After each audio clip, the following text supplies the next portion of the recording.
Okay, hey, welcome to the Sheogorath stream for Quench Quest. I am very excited to be doing this one today. I did forget to post about it on Instagram. Oops. But we can take care of that while we're chatting here. But for those of you that did not know, there is a video up on the main channel today that is kind of a content roadmap of sorts for where we're going to be taking things with the channel.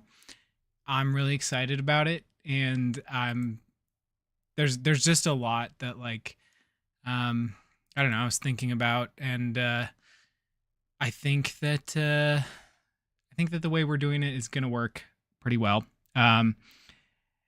Hey, Anthony, and hey, Stereo. Yes, you are right. It was not Dune content, but you are both right because you both commented about that separately and even on separate platforms. But yeah, yes, it was not contrary to what it would seem. The water of life of Dune is the water of life.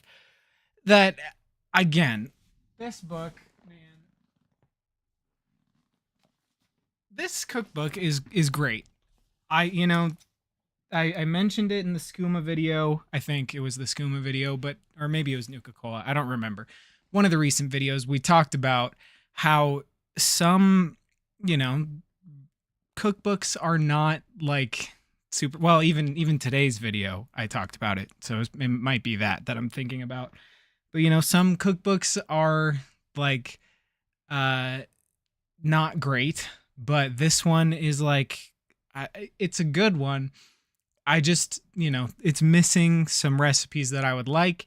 And then they put things like the water of life into it that have no previous association with the Elder Scrolls. And so it's kind of, I don't know, confusing that they would just, I don't know, interject something into it. Sorry, I've been sipping on a Baja Blast tonight.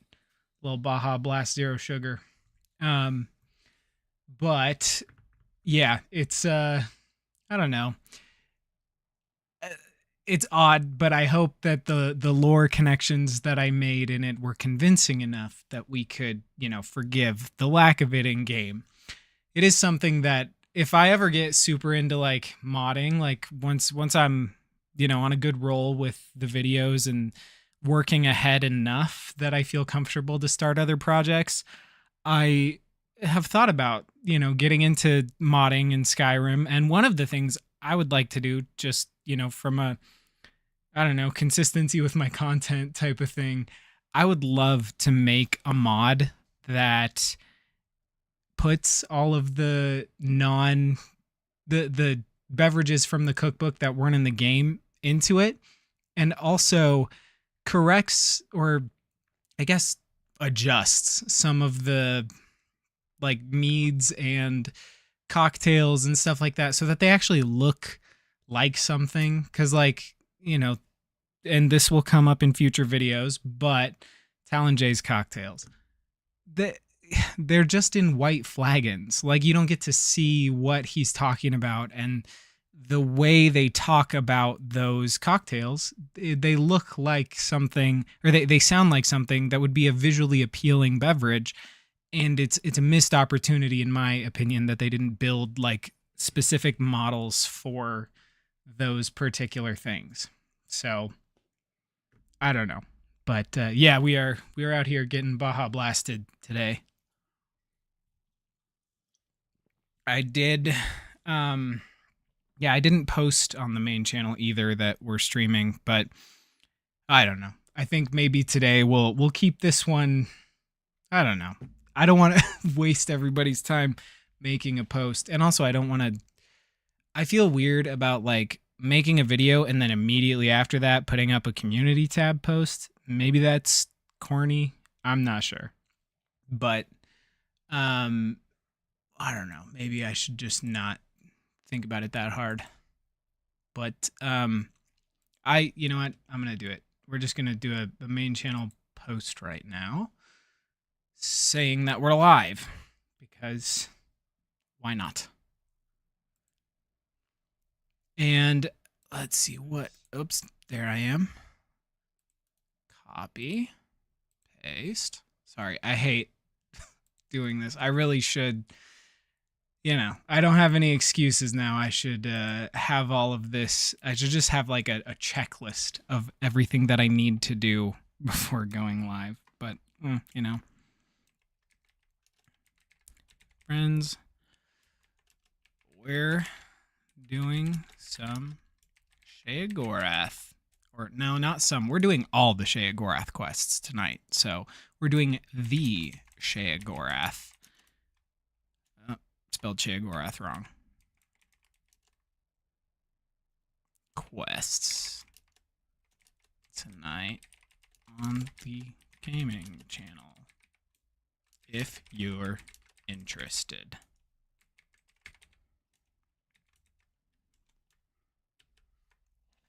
There we go. Post. And I forgot to post about it on Instagram, and the camera's all connected with the phone back there, so there's nothing I can do about that. But that's fine. Hopefully, people catch it. We'll see. But, okay, let's head over there. It is kind of an unorthodox lineup of beverages today, as in I don't really have anything themed, so we're just sort of sipping. Well, okay, that's not true. Some of them are kind of on theme, but it's just because they're things that I had in my fridge that I was like, I can loosely connect this to Sheogorath. So Anthony, I would rather drink the Elder Scrolls Water of Life over Dune's Water of Life, considering what the Dune one does to you. That's fair. Unless you are Lisan al-Gaib, you're not going to have a good time consuming the Water of Life, methinks. All right. I will see you over at the bar. And please, I'll excuse Robert Pattinson as he's served his role in helping me get the green screen set up today. So let's just take care of that. There we go. Boop.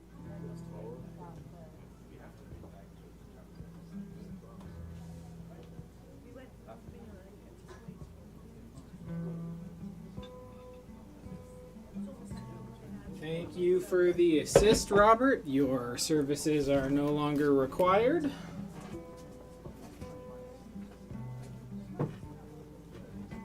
So, really quick, we are going to have a tiny issue for whatever reason, and I don't know why, and I was hoping it would be fixed by now, but it clearly isn't. My laptop is not wanting to connect to the internet tonight, so I will be unable to read the comments while we're at the bar. So I will keep this section brief in the event that there are some issues right now. And in fact, I will pop over to the computer in like 30 seconds just to double check that we're all good. So let me know if everything's good. I did put the music and the crowd noises up a little bit more on this one because it was really quiet on the last one. Let me know if it's loud, too loud, or if it's just too distracting. But I feel like it adds to the ambiance and the vibe here. So, and if you can't hear me right now, then none of what I'm saying matters. So, we've gotten this out of the way. I'm going to run over there, double check that we're good, and then I'm going to come back and we'll talk about the eclectic mix of things that we'll be tasting. One of the things we've already tasted on stream, but whatever. Okay, BRB.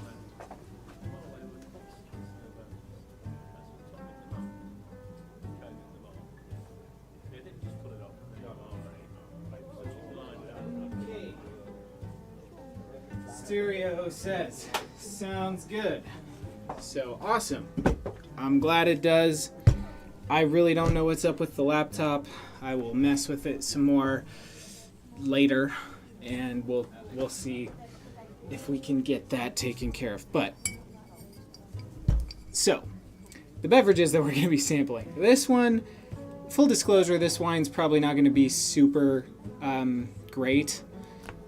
And that would be because I opened it like a week or two ago, and we're on the last little bit of it, so it's probably a little tart/oxidized. But we're doing it today because it is a wine from Costco called Oblivion, which is a Cabernet Sauvignon, and just the name. That's why we're doing it. You know, Sheogorath had quite the feature in the game Oblivion, so why not sample a wine that has a name that has nothing to do with the actual Elder Scrolls other than sharing a similar name to a previous title that Sheogorath was prominently featured in.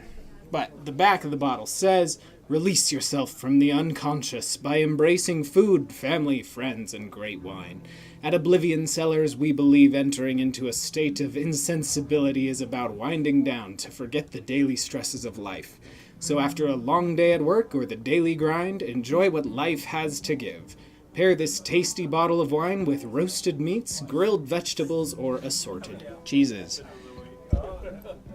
And, you know, Sheogorath is the cheese meme, which that will come up more in today's stream, but there is a lot more to Sheogorath than just, like, whimsical cheese man, to quote our friends at the Fudge Muppet podcast that is discontinued and they have no idea I exist, but I listen to them a lot still just because, I don't know, I could talk about it, but I'm going to try to stay on track. But they have a running gag where they call Sheogorath the whimsical cheese man, and I know I just clipped out of the screen, but whatever. Yeah, so there's a lot of talk about Sheogorath being, you know, just sort of the meme Daedric Prince and not really taken seriously, and like, oh, he's just a silly, goofy guy.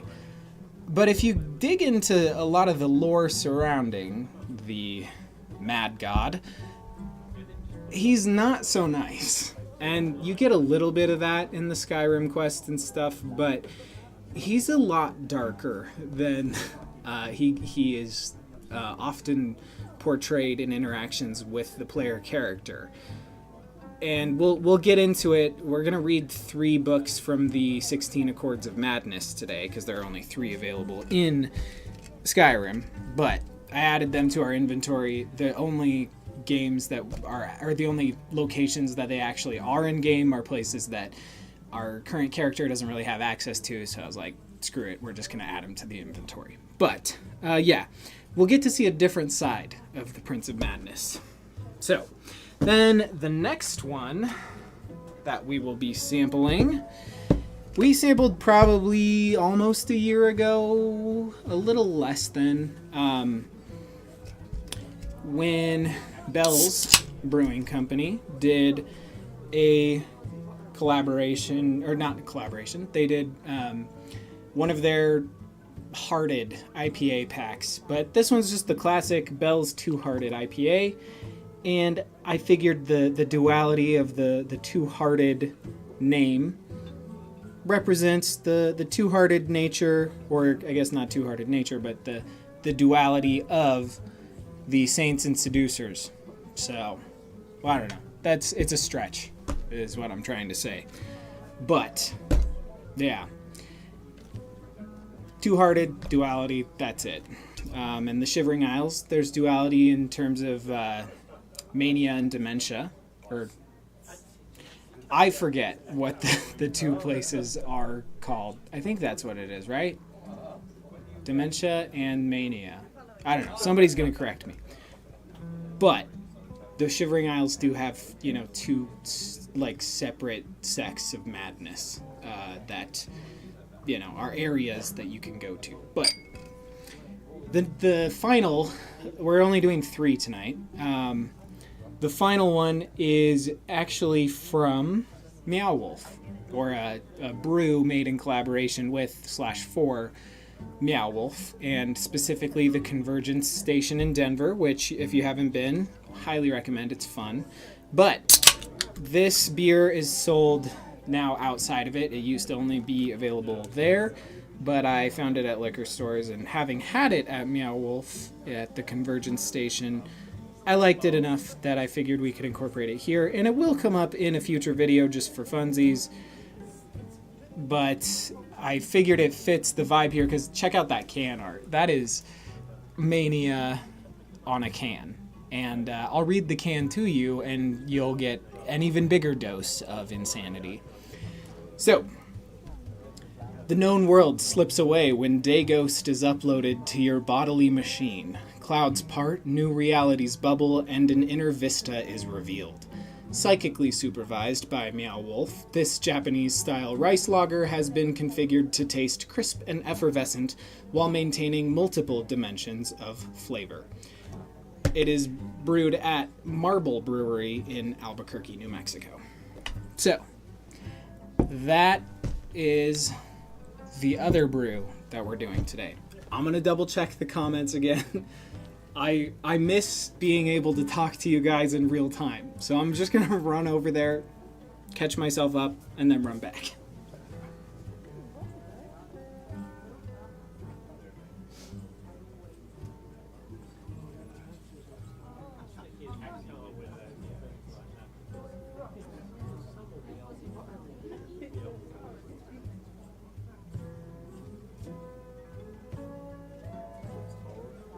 Okay, I'm back. Yes, Stereo. You should have tried the Meow Wolf beer while you were there. It's a good one. You know, as far as just, I mean, when you're there, it's obviously going to be kind of expensive because you're paying for it at the experience, but they serve it in like a super tall boy, like the 19.2 ounce cans, so it's, I don't know, it works. It works out, but the it's I like it, and I'm glad that it's available in stores now, and I'm assuming that they put them in more stores in Colorado just to help, you know, get the word out about the Convergence Station. But it's a lot of fun, and yes, the Oblivion bottle copy is wild, and also sounds like it's coming from the Mad God. But and Anthony, yes, he is indeed a Mad God. All right, let's sample. Starting with, okay, actually, I'm gonna go from like left to right from my end. So wait, right, yeah, I'm going from left to right from my end, which is going to be right to left for you, but that's just going to be the cleanest way to do this, because this is going to be lighter, that's going to be a little maltier, and then that's going to just be a tart bomb that blows everything out. So we're going to go this way, but yeah, it's very, this Dayghost with from Marble Brewing and Meow Wolf is very rice forward on the nose, and not a whole lot else. Like, maybe I can convince myself of a hint of hoppiness on the nose, but I'm getting a lot of just, you know, rich rice aroma. It's not, you know, doing a whole lot beyond that. Yeah, that's just a clean, crisp rice lager. Maybe a little toasty. I kind of like that. There's something about rice, especially in like a rice lager, that gives it, I don't know, the malt presence that it has is like way different than, you know, traditional malts. It's simultaneously not as heavy, but also, I don't know, just has a really distinct graininess that you don't get with other malts, and I like it paired with whatever hops they used. It's got just a little bittersweet bite at the end, but all in all, very crushable, very pleasant sipper. Let's see, it's only 4.8%, so it's not crazy. It's not. This one, in contrast, is 7%. So let's hop over to the Bell's Two-Hearted. And like back to back, this smells like flowers. Like incredibly grassy and floral on the nose.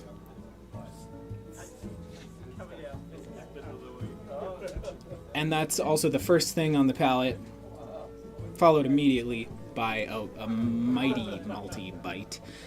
Two-Hearted, I've said before and I'll say it again, is one of my favorite IPAs. Not my favorite, but it is up there. It's a classic, and it's one of the IPAs that I think leans well into the malt characteristic, because a lot of other IPAs don't really do that. They lean just entirely on having a sweet, inoffensive malt presence and just like having as much of a floral hop bomb as they can the rest of the way. But this one, they don't shy away from the maltiness of beer. And, beer's traditionally malty, so I like it as a traditional American IPA.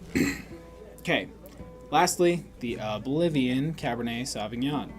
And full disclosure, as I'm sure you're aware, I am not as much of a wine head just in terms of, like, sampling them. I sample a lot of other things more than I do wine. I love wine, but generally I'm looking for, more niche other beverages.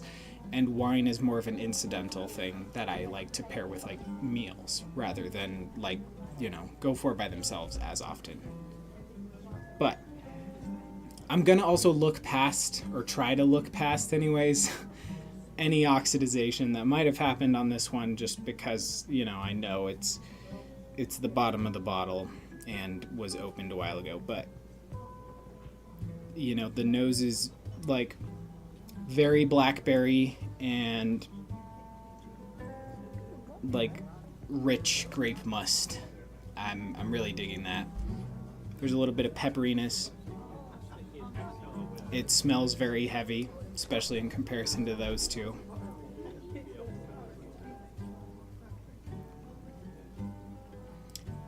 It's actually not necessarily as like oxidized as I would have thought. It's the only thing that I'm going to say that is impacting it necessarily is it's probably a little more acidic on the finish than it was when it was fresh, based off of my memory. But something that I like in a Cabernet Sauvignon that this one doesn't really have is a like distinct green pepper, like bell pepper note, and that's not really going on here. This is just like velvety and rich grape characteristic at the front, and it's got a very heavy body, heavier than even some Cab Sauvs that I've had in the past. So it's very rich, but it finishes not really sweet, just like simultaneously dry and acidic. But that also could be because of the fact that I opened it a while ago, but not too long. So, and I did use the vacuum bin, so we're probably as good as we could be at this point. But all right, that's gonna do it for the tasting. Because I'm only doing these three, I'm not really gonna grab like the tasting paddle to like bring everything back. So I'm just gonna grab these and I'll come back for the phone. So sit tight. And see you in a second.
Okay.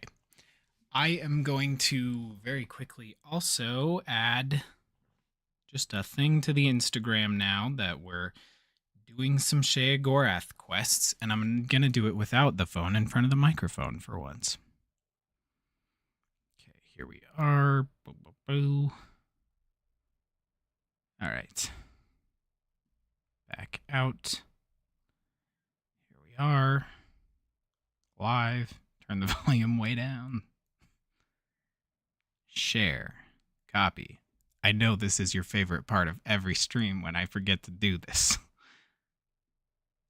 While I do it, I'll also try to respond to some comments. Add to story. Okay, there we go. I should take a screenshot, actually. Bloop.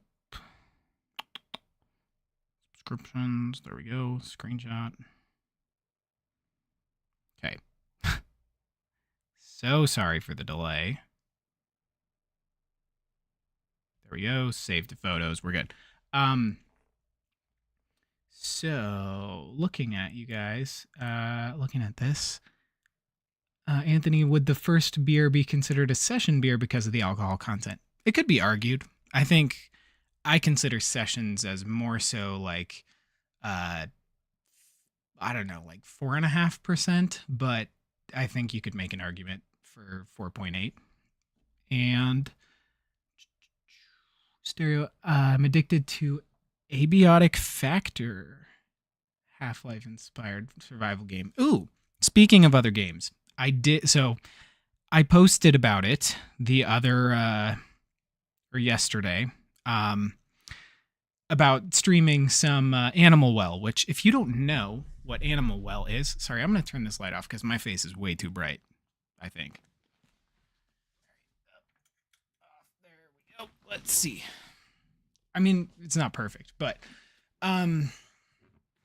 so Animal Well, very good game. I am having a lot of fun with it. If you don't know what it is, it's the first game produced by Donkey of video game Donkey fame, and it's a really cool, awesome, kind of side-scrolly / cave exploring thing that's simultaneously spooky but also like a chill game.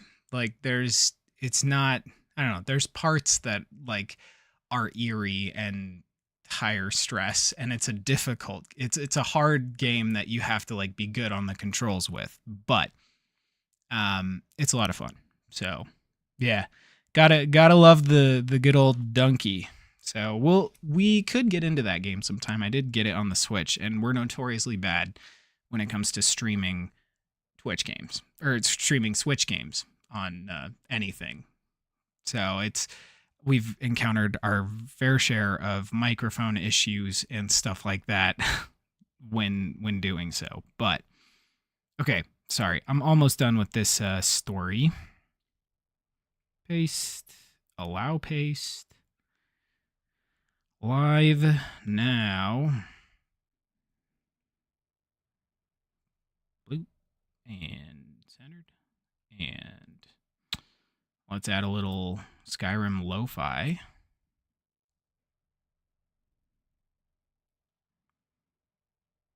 Music. There we go. Skyrim lo-fi. I just like it. It's a good vibe. I'm going to turn it up a little. Yeah. There we go. Whoop. Oh. Wow.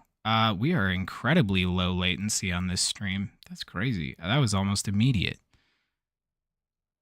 Okay, I'm putting this on the story.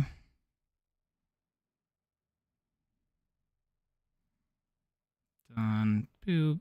Zoop. On my story. There we go. Cool. Okay. Sorry about the amount of time that took.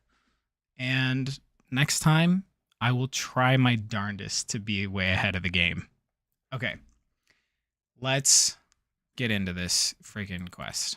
And if you are interested, I do have in the description of this video, I linked a link to a Drew Mora video that is just a full-on like lore deep dive into Sheogorath that he did, while also doing it through the lens of like his own like character, like as if his persona of Drew the Daedrologist is exploring Oblivion and talking to the mad god.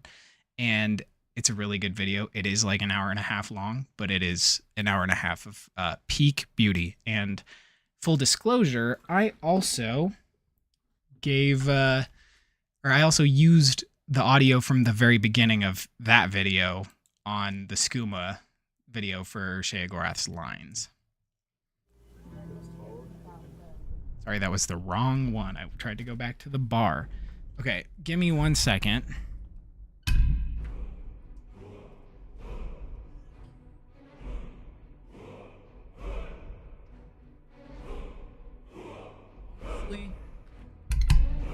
If I ever make shirts or something from, like, I don't know, about this stuff on this channel, or like I ever reach a point where shirts would be like justifiable, I feel like it would have to say something like just a second or give me a second or, you know, something like that, because I say that all the time. Don't mind my foot, boss. Yeah, it did say no video. That's because I took the phone off of the thing, so there's no longer a feed for that capture card. Oops. Okay. Well, we're good to go now with our vampiric Khajiit, our blood cat, who is our Battlemage Bard and now vampire on kind of accident. But okay. Let's get started. So, to kind of break things down in terms of what we want to do here, I would like to start with the Ruin's Edge bow, because, in case you didn't know, Ruin's Edge is a Daedric artifact of Sheogorath that was added through the Creation Club, and, oh, come on. I am now a blood-starved vampire. Cool. Am I going to be hated and feared by the guards? I'm really not going to be happy about that if I am.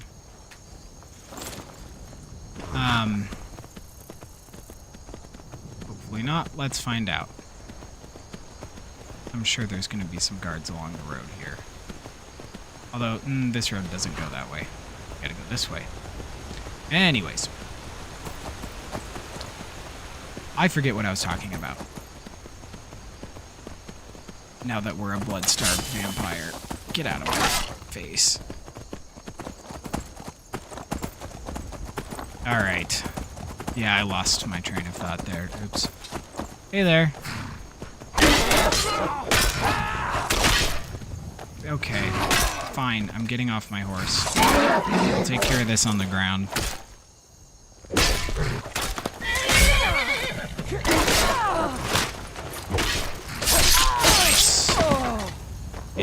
Ow. Excuse you. Oh, sorry, Karjo. Oh, I died. Well, wow, was not watching my, watching myself, apparently. Oops. Well, we'll try that again. Maybe we should feed on somebody first. Nah, we'll just deal with it. And if we encounter bandits along the way, let's just ride past, because they're not the point. We need to get that bow. Alright, blood-starved vampire. Oops.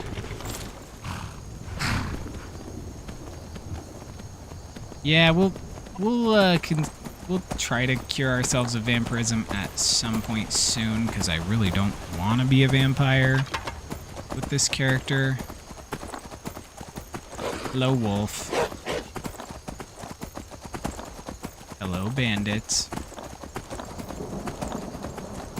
Or, no, who's this? Oh, it's a wizard. Oh, cool. This guy hurts himself, I think. Come on, get up!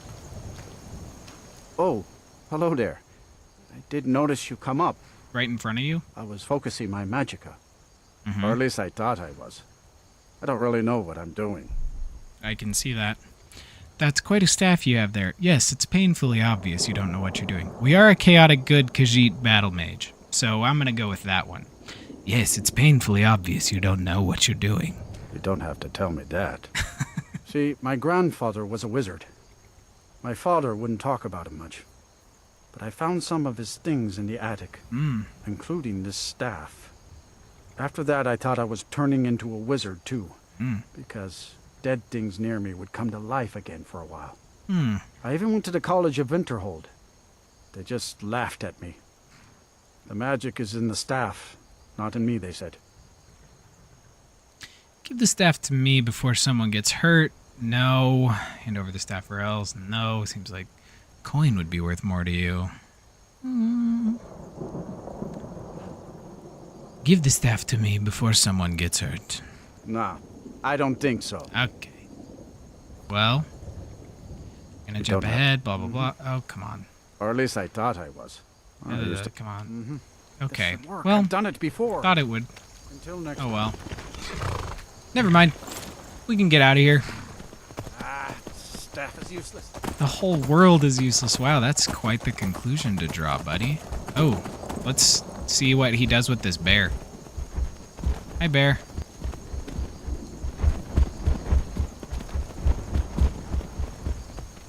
Oh, he's gonna punch the bear to death.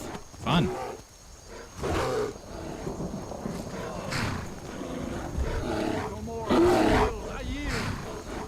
We're gonna run from the bear. Alright. You guys have fun. I gotta go get a bow. I'm just gonna let them do their thing. It's fine. Okay. Pop up here. Oh, come on. I just want to get the location so I don't have to... There's gonna be some bone wolves and bullshit. I'm just gonna keep going. Yep. Just wanted to discover it. Don't care about fighting them. Because we haven't... I mean, this character is a rather young character, despite the level. Which, if you're confused about the character's level, despite not having anything unlocked in the game, I think, you know, my philosophy with these streams, and you may disagree with this, and that's fine, but my philosophy with these, as we, you know, use the Skyrim roulette wheel, for the most part, I prefer to just, you know, kind of artificially level the characters to a point that I'm, like, comfortable, like, or not an end game point, but, like, a point where you're not grinding to get up to a certain, like, I don't know, level of proficiency, because I feel like it's less entertaining watching me grind stuff, and it also means that we can't fully realize, like, a lot of the aspects of the character on stream if we want to, like, test out a specific build type. It's wasting a lot of time if we are... I thought this was Stony Creek Cave. Where's Stony Creek Cave? Gosh dang it. Pretty sure Dark Shade... Oh, Stony Creek is all the way over here, isn't it? Pretty sure Stony Creek is right there. We'll check. Might have wasted a little bit of time there. Oops. Let's find out. I'm pretty sure. Yeah, that's gonna be Stony Creek Cave right there. Hello, bear. Goodbye, bear.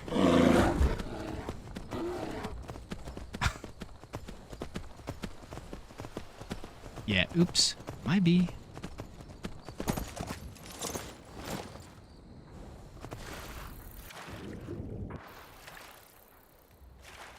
for a dip.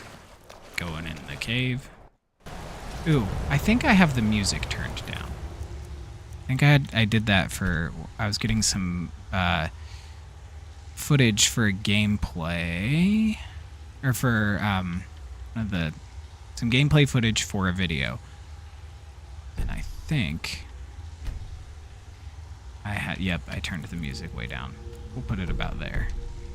Let me know if it's too loud, but it should be good. Yeah, music was just entirely off. Oops. Yep. My bad. Alright. Ow. Ow. Just gonna set off all your traps, thanks. It's like being back home. What?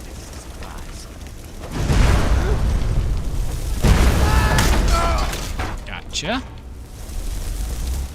Okay, the bow is in here. Hello. Ow.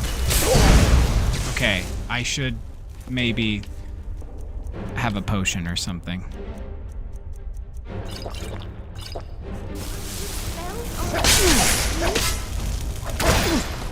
Oh yeah, there's a Baron's Eye jewel there. Stealing and killing, not paying as well as... Finally, something to do. Oops. Alright, you have fun doing that. I will be grabbing the stuff we need, but I'll also grab the unusual gem for fun. Ooh, and a Mystery of Talar. Oh, we already read it, I guess. Never mind. Lingering Poison, I'll take it. Ooh, Fire Salts, I'll take those. Ectoplasm, I'll take it. We're not really an alchemy type build, but it's fine. Finn's loot. If we grab this, we'll just grab it. The Bard's College is gonna need it anyways, so. And we are a bard, of course. Okay, I thought that the bow was in that thing. Easily blocked. Not keeping will cost you. Alright. Who has the bow? I can hear the sound of your gold. We can hear the sound of your gold. Oh wait, have we already gotten it? No, we totally haven't. We just discovered this location. That wouldn't make any sense. Where is the bow? Excuse me, I thought it was in this chest. That is an ebony warhammer of terror.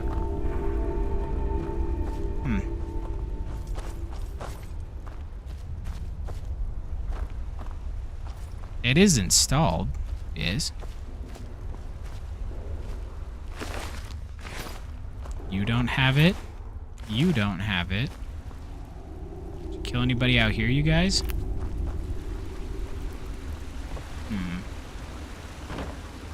We might have made a mistake here. When you play Stardew Valley in multiplayer mode, the game doesn't pause at all, so if you need to heal yourself when you're fighting monsters, you're still vulnerable until you run away from them. Yeah, and honestly, I feel like I might want to, like, for more of a challenge, I kind of want to install it on, or like a mod for something like that in Skyrim, because it is kind of hokey. Oh, there it is. Hello. Okay, I'm gonna heal. I'm just gonna pull up a healing spell. Heal myself while walking around. Nice. Healing myself while beheading somebody. Crazy. Yeah. Got him. Sorry if that was loud. Alright. Cool. Daedric arrows. I don't want the Dwemer cogs. I know there's a quest where we'll need them, but I'm just... So, I grabbed that a little too quick, but we'll take a look at some of the stuff about it. But, sounds like a great way to enhance survival mode and make it harder than it already is. Yeah, and I'm already such a baby about survival mode. I still haven't done a survival mode playthrough of this game, and maybe I should. Maybe that's my own weakness showing, but I have yet to do a build that effectively uses survival mode, because it's one thing when a game engine is built around survival mechanics, but it is blatantly apparent through the survival mode stuff that I've experienced anyways, that it was like interjected into Skyrim as an afterthought rather than, you know, actually being considered while creating the game. So it's convoluted is what I'm trying to say. All right. Ooh, a little bliss bug in a jar. I'll take it. Did 70 levels on master difficulty in survival mode, having a follower save your ass most of the time. Yeah, that's fair. It's you're very correct in that Skyrim is so forgiving in the aspect of just being able to pause, sift through your inventory, figure out your healing, you know, eat 40,000 wheels of cheese, and then just get back up to full health. Like, it's, those mechanics are kind of weak. Not gonna lie. I think, now this is the big brain move. If they made something where you use the, how do I want to say this? I don't think there are warm fires. If you do a thing like where you were to use, I don't know. I don't know how I want to. I feel like the game has to be built around survival mode to really work properly. Hey there, do you hate me? No, he doesn't. Okay. The Legion's always looking for strong, capable Okay, warriors. so what about this Don't makes me Headquarters hated is and in feared? Solitude. I don't get it. Huh.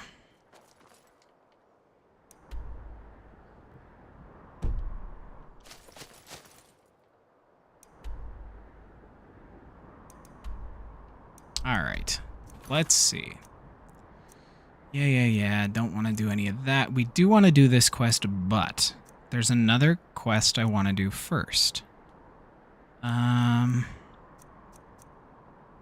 East Empire Services. That one's fun, although I keep forgetting about it. We need to go to Solstheim, which we can't go to yet. We have to use the Windhelm docks. I'm going to pause, or not pause, I'm going to save real quick. I wish the Nord, At this spot, because Argonians, and Dark. I'll return to this Got actually along because better. I need for an upcoming video, Lords don't not appreciate for a this. long time, but I need a spot or like some footage, some clean footage of sailing into Solstheim for a future video. So I'm just gonna save, and then you will know that I'm using this exact save to get that footage. But that one's not gonna come out for a long time. Where's Gjalland? There you are. Nope, If that's you're looking literally for passage Sheogorath. to There he is. Solstheim, Gjalland. You won't find a finer vessel than the Northern Maiden. Solstheim. Surprised you've never heard of it. It's an island northeast of here. Has a small dark elf town called Raven Rock, and a handful of Nords living in Skal Village. People don't usually sail over there unless they have a particular reason. It can be a pretty rough place. How much will it cost me? I'll give you a fair price. Not many people headed over there these days. If you ask me, I can't blame them. Things aren't what they used to be out there. Why sail? Why sail at all? What? Why sail there at all then? They still pay me for supplies and passage, and I can always use the coin. Still interested in heading over there? Yes. You've got yourself a ship. But we'll cast off immediately. What was with his little throat clear there? Fast travel being disabled was the hardest part. Eventually caved and got a mod that allows you to fast travel once a day. That's nice. Yeah, that would be rough. I do. You know, it would be. It would have to be one save that I Well, like specifically here we did are. that way. Welcome to Raven Rock. Thank you. Just be careful here. Things aren't what they used to be. Wonder why.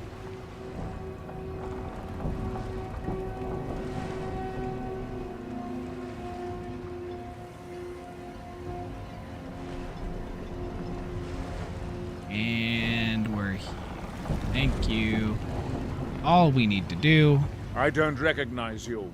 Thank you. So I'll assume this is your first visit to Raven Rock, Outlander. You may assume, State your Admiral. intentions. Just looking for the fork of Horripilation. You've picked one of the worst places in Morrowind to do that, but suit yourself. Just remember, Raven Rock is sovereign territory of House Redoran. This is Morrowind, not Skyrim. Okay. While you're here, you will be expected to abide by our laws. Any questions? Why are you so suspicious of visitors? I have to be. As second counselor, the security of Raven Rock is my primary concern. Has security been an issue? This isn't exactly the city of Blacklight. We're on the frontier out here, and we've had more than a fair share of troubles. After all we've been through together, I refuse to let Councillor Morvain down. What a loyal boy. What do your titles mean? Councillor Morvain is House Redoran's representative on Solstheim. As second councillor, it's my job to support him and make certain I don't his care. rule I is gotta enforced. go. Alright, we're gonna leave it Hail, there. Jolland. Well met, Admiral. I like that they're Before pals. you even ask, yes, I have the supply. We love to see a dark elf and a Nord be buddies. And yeah, Anthony, he did not sound sure of himself. Jess, also each race has a different perk in fast travel. Orcs and Nords are the most resistant to cold. Bosmer take the longest to get tired. Khajiit and Argonians can eat food raw without food poisoning. That makes sense, although I also maintain that Bosmer should probably also be able to eat food raw. Although, I guess maybe not. They probably cook You still. got a problem, you talk to him. They are, for the most part, a carnivorous society, though. All right, we're looking for a note in here. So as much as I want to have a glass of Sujama, we got stuff to do. And I don't know where this note is. No. Is it back? I swear it was back here. You got a note. Welcome to the Retching Netch Corner Club, home of the finest Sujama that will ever grace your lips. Yep. Also, guys, fun fact, just for your information on the video editing process. This bar top is so messy, and generally, when I make the videos on the main channel and like at the bars, I have to do so much work in the console to like get rid of like things that can't be moved like this, because otherwise I'd just have a giant barrel in front of me. It's I have to get very familiar with the console commands to do all that, so that's interesting. I have no idea where this note is, so we're just gonna speed through here and hope that we can do it. Oh, I love talking about the reclamations, but we can't do it right now. We have to find this dang note. Also, if somebody wanted to look it up and tell me where the note is, that would be great. We are doing the quest, put a fork in it. Easy to steal from drunks. And I swore it was on one of these tables or something. But apparently not. Some Shein. And not the brand.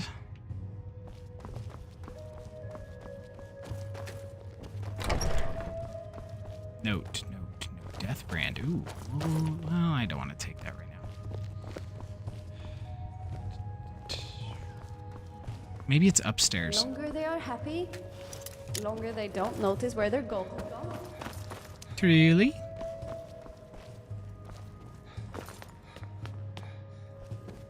Oh my gosh, it's gonna be up here, isn't it? No. This is weird. I think on the left. Oh, literally jammed in with the fork of Horripilation right there. I wasted so much time doing that. We're going to take the fork and the note. Okay, mysterious note. Let us read it. Nope, it's going to be in books. Mysterious note. Put a fork in it. Obtain the Eye of Serta, obtain the branch of the Tree of Shades. Dear person who happened upon this letter, it is your lucky day. Nearby, you will find the fork of Horripilation. Oh, how I do love cutlery. But what is it? You must be asking. Well, Horripilation is the standing of hairs on end due to cold, fear, or excitement. And excitement is indeed upon us, my friend.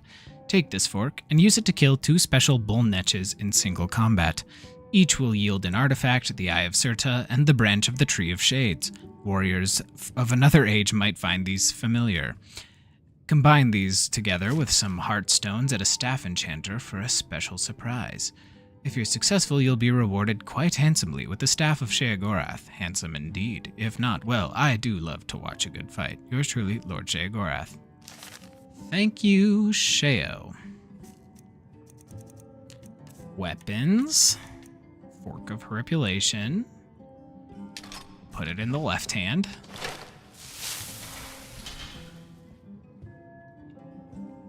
Look at us. All right.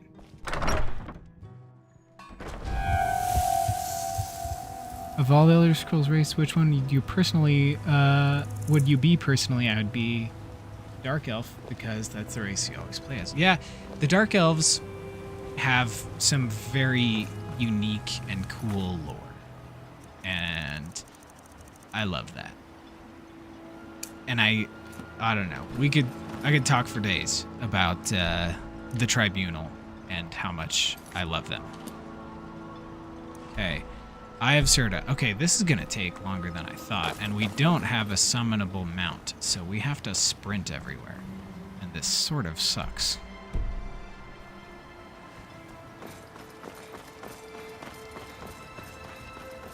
Because if we were with our other character, we would be able to use like Arvac or something, because we've done like all the stuff to get him. Oh, hi. What? Time to die. I'll cut you open. Nice. I want to hit her with the fork. Oh, nope, she's running. That's fine. That's some good health. I'll take it. Oh, they had some nutty stuff. Huguenot Ice Shaper, what's good? Take, oh, Nordic jewelry. Ah. I just don't care right now. I'm busy. I gotta kill that. Gotta kill the bull netch. I'm sorry, buddy. I do love you, you big electric jellyfish. But, them's the breaks, pal. Gotta poke you with a fork. Oh no, you have to hit it exclusively with the fork. Okay, cool. I'm gonna put it in the right hand then.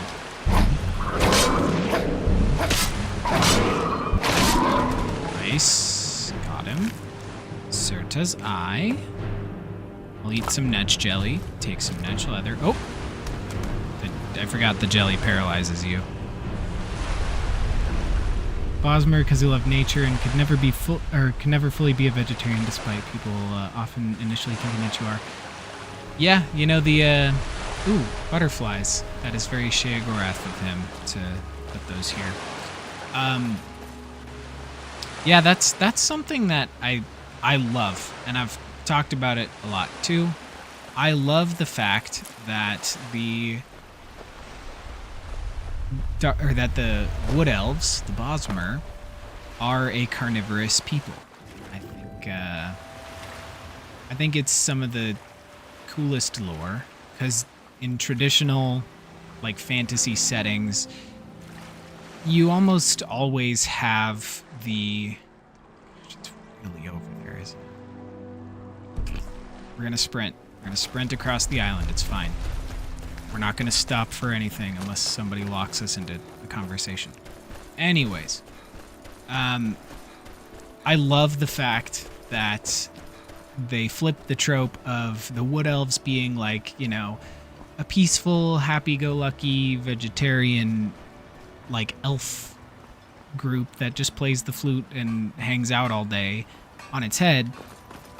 The Wood Elves are kind of like that still in Valenwood, but crucially, they are not allowed to eat the plants in Valenwood because of the Green Pact, the pact that they made with the forest, and instead they have to consume meat.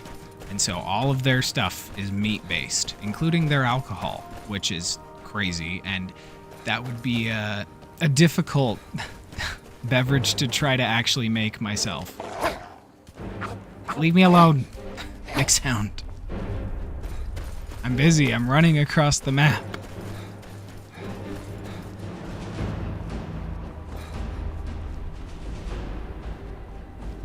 Hello, everyone. Ooh, this guy has the, Hey there. That guy has the sword that an aspect of Shore had in Morrowind. I forget what it's called. We really gotta go across this map. Probably pay to just have meat imported if it's you personally. Yeah, I mean, I feel like a lot of their stuff, though, so with the, back to the carnivorous, you know, people group conversation, I think that a lot of the time, the carnivorous nature of the Bosmer makes them a more peaceful people because they understand the implications of consuming, you know, the people that they fight. Like, they know that, oh, if I kill this person, I have to eat them. So I don't want to eat them right now, so I'm gonna just leave them alone. It makes them a more polite society in a roundabout way, which is kind of cool. And again, it's like they're still known for being a, you know, happy-go-lucky kind people group, but then they have this, like, darker side of, like, you know, it's because they know that if they kill you, they're gonna have to eat you. But again, not every wood elf. It's not like the wood elves are, or any of the cultures in the Elder Scrolls for that matter, are a paragon of the lore surrounding their, you know, existence. So it's not like every wood elf has to abide by the Green Pact. It's just generally something that, you know, their culture was sort of founded on. But of course, there are always going to be subsects and people who branch off and people who leave the Valenwood, and then they're no longer really subject to it because they don't have to be, you know? So, I don't know. I just think it's really interesting. Meat-based alcohol sounds interesting to say the least, yes. To be fair, they say that it's a kind of fermented pig's milk. So, not entirely. Sorry, not entirely the same. Okay, come on. The trickiest part about all this is we're not gonna have access to a staff making thing, I don't think. Okay, so we can craft the Staff of Sheogorath. We're gonna have to go now south. Yeah. We're gonna have to make our way over to the Telvanni Mushroom Towers. But unfortunately, over here at the Telvanni Mushroom Towers, we are also going to encounter some potential roadblocks because we might have to do some quests to unlock the staff thing. I don't know. I hope not, but we might.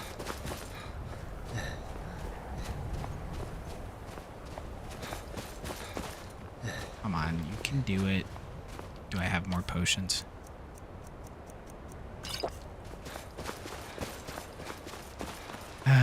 This island is not very big, all things considered.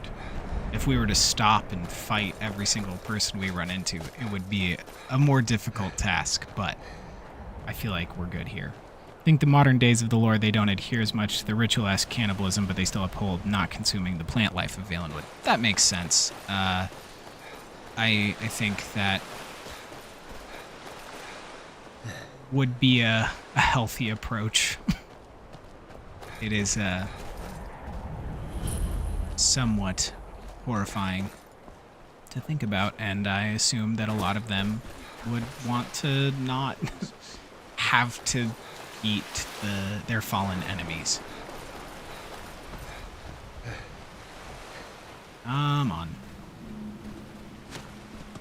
Oh, hello. He's being hunted by a skull. Yeah. Hello. This what you want? Huh? I like that he's yelling at an elk. Like just screaming at it like, "You're making me do this." Mongolian culture has a fermented mare beverage. Ooh. Oh. Alright. So, maybe it's not out of the question that we could... I don't know if I trust myself to ferment milk in a, actually tasty way. But I could. I guess, there's things like lactose beers. Like, lactose just ferments, so maybe if lactose was the only fermentable, it would still technically count. And the only... I guess it would have to be the only flavoring aspect, too, though, because all spices are plants, I think, for the most part. So, unless you had, a bug spice, which is also gross to think about, but... I don't know. You tell me. Alright. Hello. How's it going? I don't think you belong here. Shut up. Why are you out here? Alright, oh, it's up here. It's up the big one. We'll go chat with our boy Neloth. Like a good milk stout, but somehow I don't think it'll be that tasty. Yeah, I would agree. It's probably true. Hello. Hey, bud. I don't recall inviting you into my tower. I do hope you make this worth my while. Shut up. What is this building? I like that that's my only option. This is a Talvani tower. It's my citadel, grown from the spores of the giant fungus trees found in Morrowind. Back in the homeland, there are other Telvanni wizards that have them as well. I've heard of the House Telvanni of Morrowind. Of course you have. Everyone has heard of the Master Wizards of Morrowind. He's the sassiest. We are one of the great houses that rule I love Morrowind. him. You must be a very powerful wizard. I am likely the greatest wizard you will ever meet. Oh. Who else do you think could create a staff enchanter? Ah. If you make yourself useful around here, I might just let you. So now we have to make ourselves useful. Got it. If you're going to be up here, stay out of my way. Well, I want to use the staff enchanter. Can I use it? Help with your research. I do have a new spell I'm working on. Mm-hmm. I hope to be able to conjure ash spawn. If I could get a sample of ash from an ash spawn, that would be quite useful. Easy. I've made this special tool that will extract... Well, you don't need to know the details. Just go harvest a sample. Thank you. Of course, the creature will have to be dead first, but I trust that's something you can Sorry. bring about. Yeah, where's everyone? They are off working on their pillar. Happens every night. Okay. Now, where... Yep, I really need to use that, but we need the... How much do we have to do to use the staff enchanter? Because that is... I don't want to have to complete the entire quest line here. We might as well just no-clip through the thing if it's going to be too long. I don't know. We'll have to give it a shot. Well, You've got to help me. Yep. I conjured an Ash Guardian and now it's running amok. I can help you. I can destroy it for you. Thank you. I was hoping you would. Hurry. I'll keep Master Neloth distracted. Okay. Weapons. We don't need to use the Fork of Horripilation on everything now. Magic. Destruction. I don't want to use the blast as much. I keep hurting my friends. So we're just gonna use... I don't want to use... We'll just use some sparks. Hey.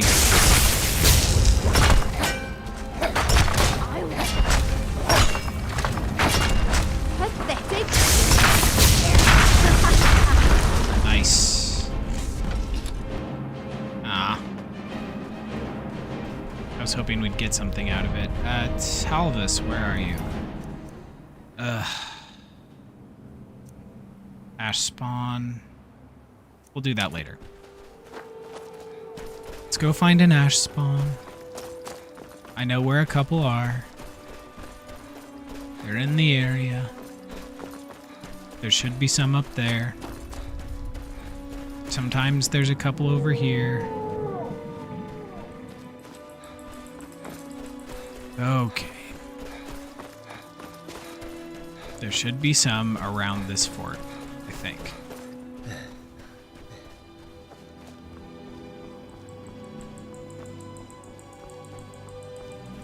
He's like the cherry on top of a Soul's Time experience. Yes.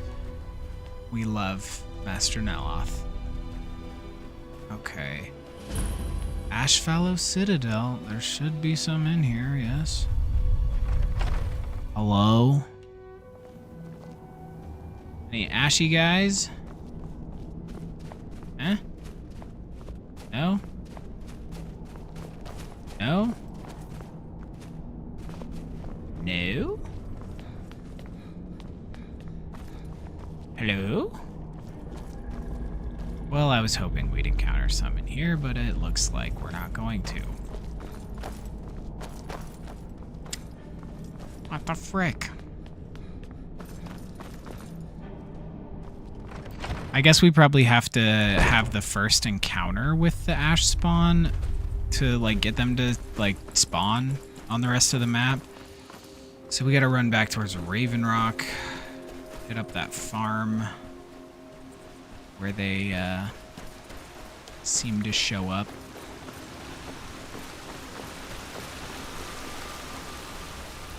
Alright, we're just gonna run along the shore here.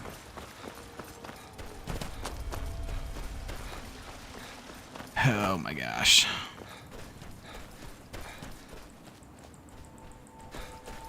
Hello. Excuse me. You are not the people I want to fight.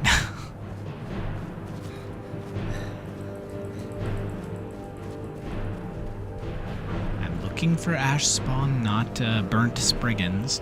Thank you very much. Sometimes Fort Frostmoth has an yeah, there we go. Hello. You bitch.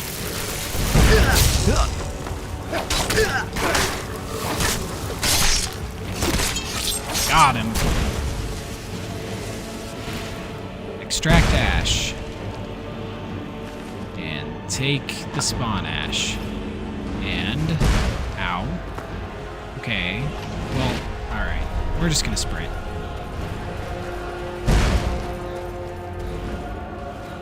I'm just gonna run. Dang it. Now I can't fast travel. Too many enemies. Ah, gosh, dang it. Oh, leave me alone. Soul's time is hell.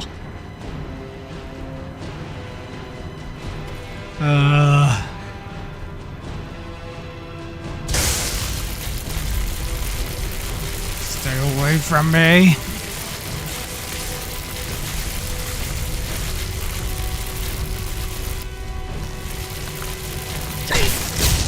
Nice. Still got me somehow. Oh, come on. Ah, he got his friend. Cool. All right. Well, this has been fun. I don't want to do this anymore. Ugh. Come on, just hit me. Just hit me.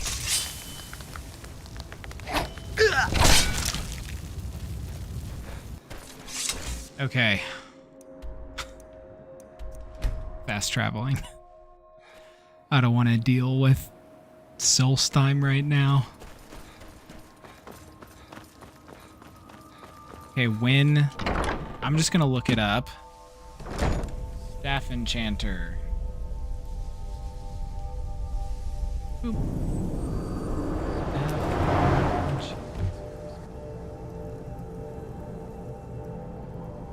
Only be after the reluctant steward. Steward.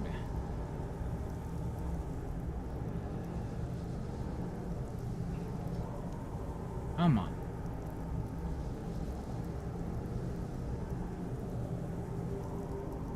Reluctant steward.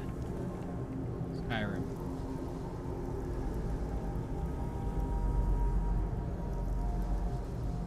Ugh. We have to find Verona. Okay. Find Verona. Tell him that she died. Okay. And...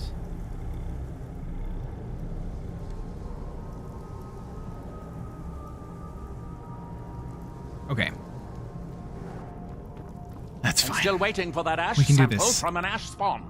I have the ash sample. Well done. Here are some septums for your troubles. Thank you. If you come back in a day or two, I should have the spell worked out. You can buy it from Talvis. Thank you. Okay, Now, where did I put... oh, yeah. how do we unlock this quest? How does it start? If you're going to be up here, stay out of my way. Up.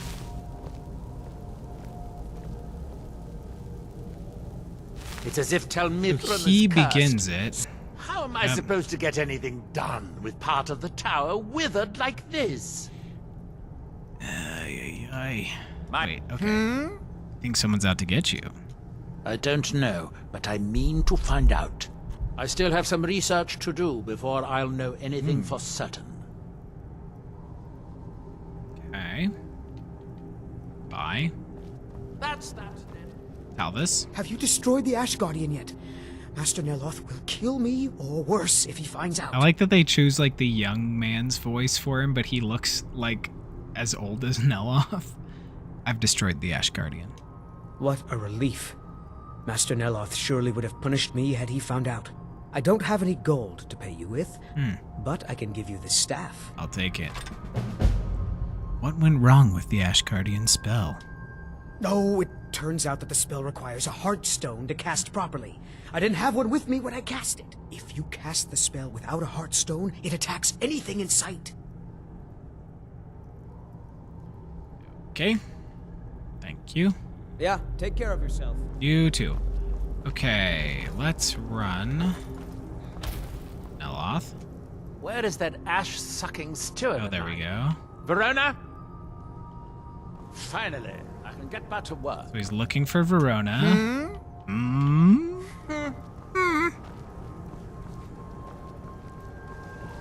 Aye. Maybe we leave and come back. Let's try this. And again.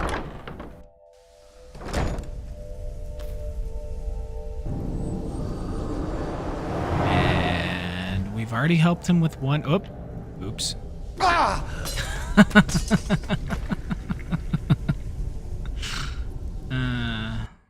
I like the fall death animations.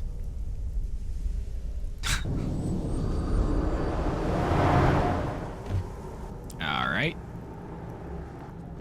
Good to see you. Good to see you too, Talvis. Where's your boy? There he is. Neloth. Can I help with your research? I'm running low on heartstones. I've already helped If you him have once. any with you, I'll buy one. Otherwise, I can tell you where you might find one. Where can I find a heartstone? Every time the Red Mountain belches, more of them land here. Look around for impact craters, exposed rock, that sort of thing. You may need to pick away at it to pry the heartstone itself loose, but you look strong. Thank you. Good luck. Thinks I look strong.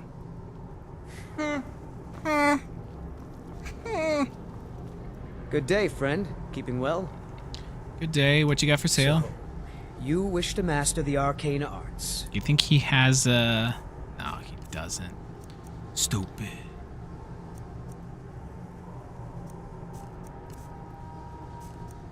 I was hoping he'd have what we needed, a heartstone. Alright, that's fine. Okay, goodbye. Take care. You too.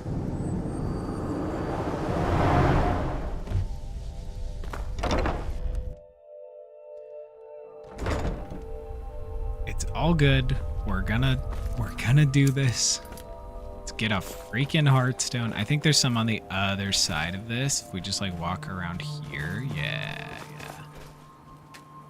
I need a freaking pickaxe. I'm gonna die. Of course I don't have a pickaxe. Gosh dang it. I'm gonna go buy a pickaxe. Unless, if you guys know where I can just grab a pickaxe quickly. Last time I wrote. I feel like if we talk to Glover, oh, it's 6 in the morning. He'll get out. Come on. Glover Mallory.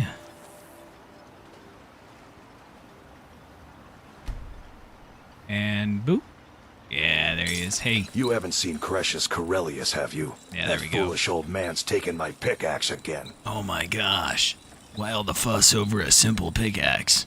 No, this isn't just your run-of-the-mill pickaxe. I'm talking about an ancient Nordic pickaxe. Oh my They don't gosh. exactly grow on trees, you know. Can't you just get the guard to find Crucius? I prefer to handle these things on my own. Look, Okay. if you see Crucius, tell him to give me that pickaxe back, and I'll pay you for the trouble. Okay. I noticed the shadow mark by your door. Well, it's been a long time since someone from the guilds bothered to make their way out here. So tell me, how's my brother Delvin? Still spending his nights at the Ragged Flagon trying to win Vex's heart? You know it. He's well. Good to hear. Damn layabout never even bothers to send his own flesh and blood a letter saying how he's doing. Can you imagine? No. Anyway, I suppose you're looking for work. Yeah, Well, I got bad you. news. I'm good. This place It's is drier fine. than a damn bone. I don't care. Nothing at all. Eager to make some coin, eh? That's the spirit. We're not doing it right now. I'll tell you what. The guild's got a problem out here that I've been trying to deal with for years, but haven't been able to handle. The Thieves Guild has a problem out here. Don't look at me like that. I'm all alone out here, with no one to watch my back. And besides, it's really my problem anyway. I caused it. Oh no. What did you do? A fellow Breton who went by the name Esmond Tyne showed up on my doorstep about a fortnight ago. It's only 2 weeks. He noticed so the it's all shadow good. marks like you did, and I thought he was one of us. And you still admitted it like immediately when I got here? He stole something from you, right? That he did, right out from under my nose. Can you believe it? It's my own formula for improved bone mold. Took me Okay. years to perfect. Got you. Where's Esmond Tyne now? Well, before he ran off, he was talking some nonsense about trying to fence goods to the Reeklings at Castle Karstag. I don't care. I told him he was crazy. I'd bet a fat I'm just gonna skip. Yep. You do that, Yep. and I'll make sure you're set up right. Sorry. You won't be disappointed. What you got for sale? Blades, helmets, pretty much anything to suit your needs. I was hoping he'd have a regular pickaxe. Oh, he does. I don't care about getting his free one. You tell. We just need a pickaxe. Thank you. And now we'll get some heartstones.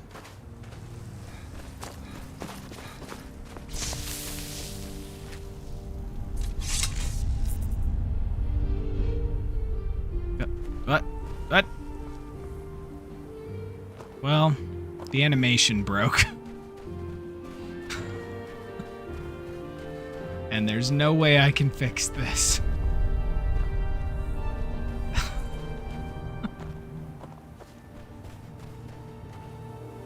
There we go. I fixed it.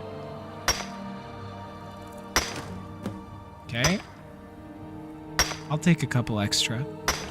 So, the Heartstone is interesting, and I never really thought about it, but it would seem that Heartstones are, you know, like little remnants of the heart of Lorkhan, which has some interesting implications.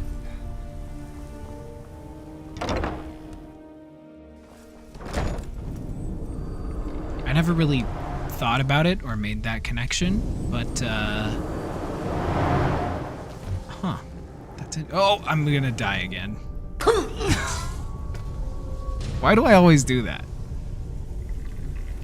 Ay. At least it autosaves every time we walk into a room.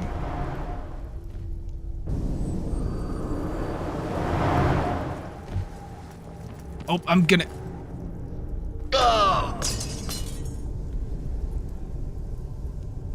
They need to put some safety rails up or something, because I'm fighting for my life out here. And I just need to go talk to my boy. He never sleeps. I don't know how he does it. Neloth, let's talk. How am I supposed to get anything done with part of the tower withered like this? I have a Heartstone. Excellent. I'll take it. Here, have some septums. Thank you. Now, where did I put... Oh, yeah. Okay, and we'll talk to him again. Hey. The ash from Red Mountain holds secrets. Secrets I mean to uncover. First, it's ash spawn attacks. Then my hope... I just want to get in there and make a staff. I did not expect this to take as You need long. all your toes? I could really use a fresh toe. Okay, shut up.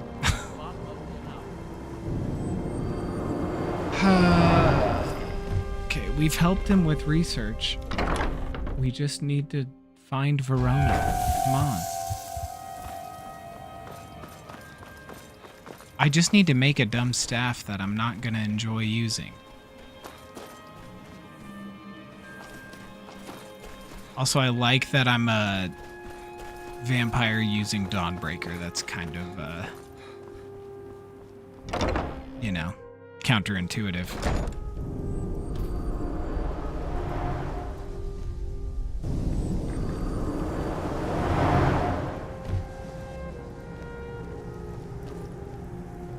Okay, hang on. There we go. There we go. Oh. Sorry, the stream wasn't loading for a second. All right, Neloth, we gotta talk. You gotta help me out, my guy. Hey. Say, how would you like to advance the art of magic? Do you need help with your research? I suppose that depends. Are you willing to be an experimental subject? Yeah. What kind of experiment do you want to do on me? Oh, nothing too dangerous. It should provide an additional spectral tether from your own life spark to the Adric realm. Okay. You would experience it as a sort of increased vigor. You would fight longer, feel stronger, that sort of thing. Well, you've convinced me. At least I think it will. Probably. Almost certainly. Of course, you never can tell. I'm always down for a good time. Let's go. I'll be glad to help. Now stand still. It's my first time casting this spell, and I don't need any additional distractions. You won't feel a thing, but if you do, try not to scream too loudly. My ears are sensitive. Love him. Off you go. If you discover any side effects, come back and tell me straight away. Okay. Alright. Watch for side effects. I think our vision turns green or something.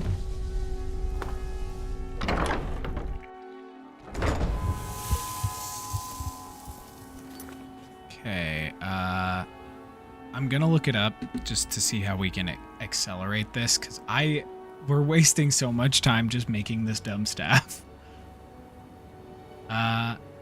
Okay. Experimental. Subject. Quest.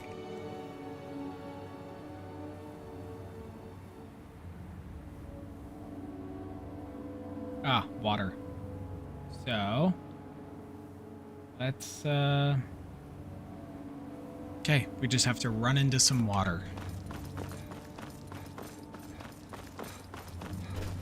Okay, so either rain or just the ocean, which the ocean's closer. It is a bright and sunny morning here on Solstheim.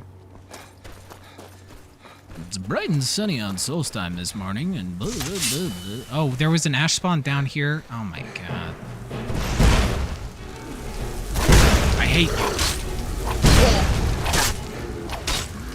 I wasted so much time going after one somewhere across the map.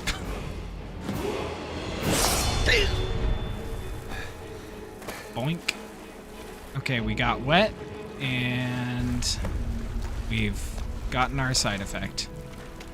And apparently got stuck in the water. Alright.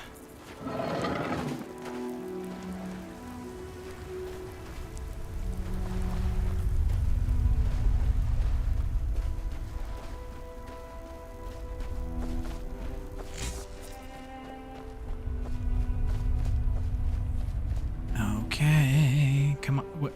My stamina's not regenerating. It's not fun. Is that one of the side effects? Just fatigue?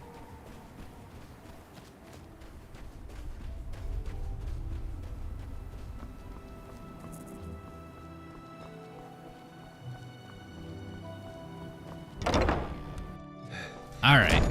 I just... Let me use the... One day I will inherit his power. It will all be mine. Mark my words. Alright. Not ominous at all. Neloth? Need to talk. If you're going to be up here, stay out of my way. Your spell made me weaker once I got wet. Wet, you say? I suppose, yes, I can see how that would have inverted the tether. Unfortunate. Couldn't you simply avoid water? No, that won't do. Can't have you forego bathing. The ashlands can leave one a bit pungent, and it's obvious you've been through them. Here, I'll just remove it. Here's a bit of coin. Thank you. Should help mitigate your inconvenience. Thank you. Alright. Morrowind. Red Mountain I'm just gonna jump dominates ahead. the island. Thank you. Every now and then, ash and debris from an eruption land on our shores. Mostly staffs. They're my specialty. Ooh, cool staffs. Okay. Now, thank you. Let's leave and come back and see if we can find his steward for him. Oh boy. This is like half. You know what? Sheogorath would make me do all this to drive me mad. Like, I love Neloth. But I love Neloth when I'm in the mood for Neloth, not when I have something else to do. where is that ash-sucking steward of mine? Verona? Can I help with your research? Can you? Of course you can. What took you so long to ask? I've been trying to adapt Redguard magic to the Ash. I think the key concept I'm missing is recorded in Afasariat's book, Wind and Sand. I have some associates and correspondents who find things for me. One of them has a credible rumor on where this book might be. Okay, so Reluctant And I'd Steward like you to find the truth of the matter. says it should be able to be available after doing one side quest for Neloth. So, do we have to, like, wait for 24 hours or something? Because my boy is not... He's just letting me do all the research. You don't get many visitors. Oh, hey, there you are. Verona. I hate this Ash. It gets into everything. Yeah, what is this place? Tel Mithrin. You may have heard of him. Yep. He's a famous Telvanni wizard. Are you one of Neloth's apprentices? No, Talvis is his apprentice. I'm his steward. I manage the day-to-day affairs of Tel Mithrin. He lives in a giant mushroom. In Morrowind, the Telvanni grow buildings from special fungus spores. Master Neloth grew one here to be his home. Don't ask me how. She's slipping. Watch it! Shut up. Alright, well, we're gonna give it 24 hours, and we'll see what happens. So anyways, how's your nights going? This is just, embarrassingly, long, just to unlock the Staff Enchanter so we can move on to the Golden Saints and Seducers, and then, theoretically, move on to Sheogorath's main quest.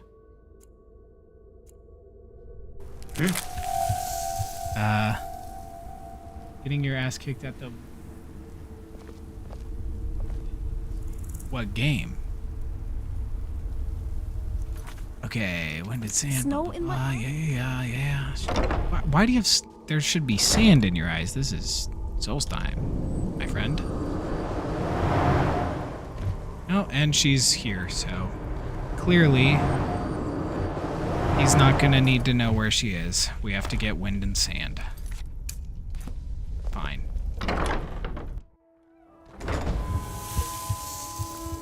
My vampire blood boils in the sunlight. Oh my gosh. It's on Skyrim. It's fine. It's fine. It's fine. It's fine. Got this. We'll do this. Well, we have to go all the way to Pine Moon Cave? Ay. What is going on?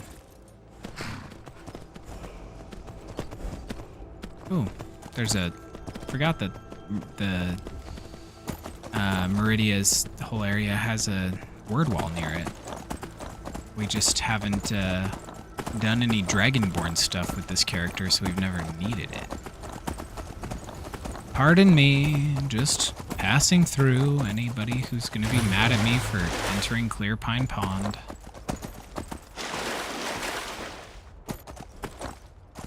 I just need a book. Just need a book.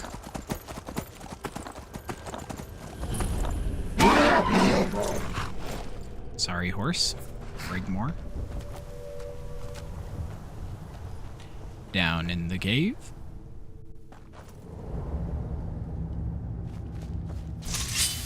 Oh, abiotic factor, that's right, you said. You said you were doing that. Just kicking a wolf.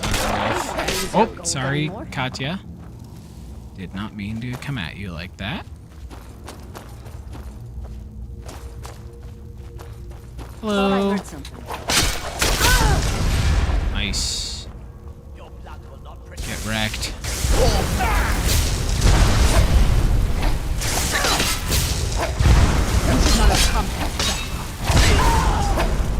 Alright, we do need to heal ourselves. And I'm gonna use restoration magic.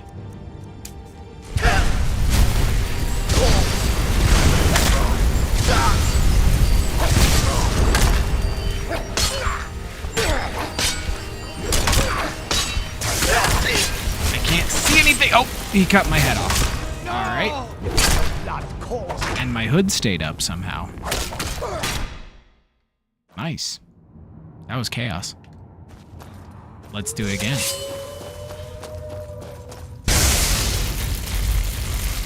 Get wrecked. Thank you. All right, we're gonna dual wield. Maybe. Do we have... Oh yeah, we got the steel sword of chaotic good. No, we should do a spell.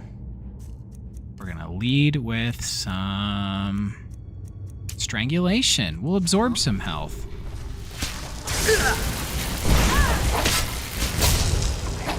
The blood. Okay, no, strangulation isn't working. We need... No, vampiric drain. That's what we need.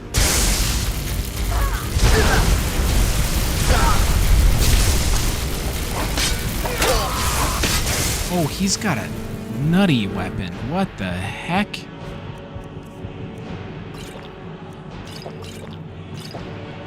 Okay, well, guess we'll dual wield.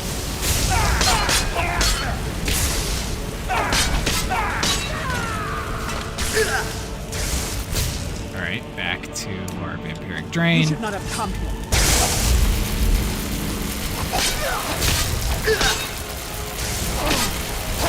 Okay, wow, these guys are tough. Let's drink some skooma. Need something to take the edge off after that. What the heck?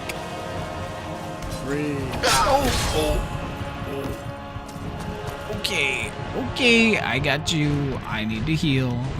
She's absolutely nutty with it.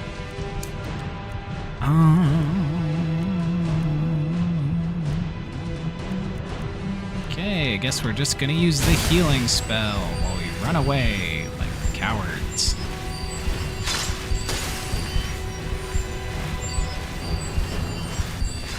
And you missed. And you missed. And you missed. Okay, we're back. Alright, we're just gonna go mess them up.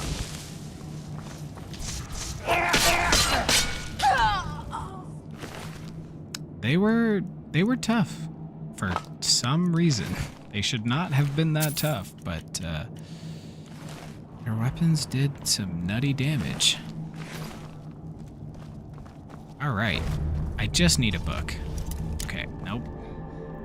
Not focusing on any of that. Just grabbing a book, going back to Solstheim.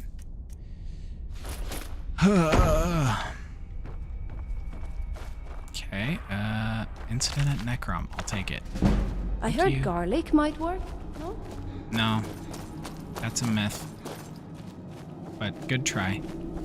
Thanks for contributing.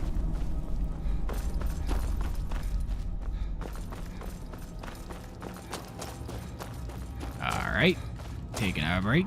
There we go. On our way out.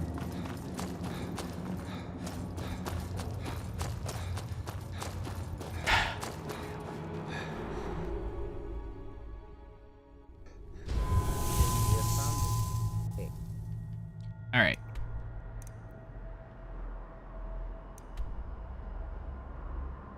Yeah, thanks for putting your voice into the room, Katya. Yeah, she really has a lot to say about nothing.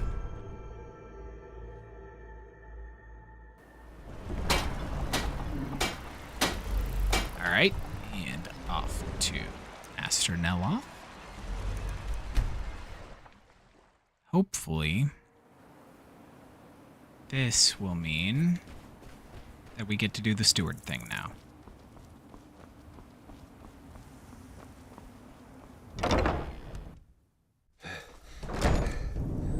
And, gosh dang it, they always beat me to it.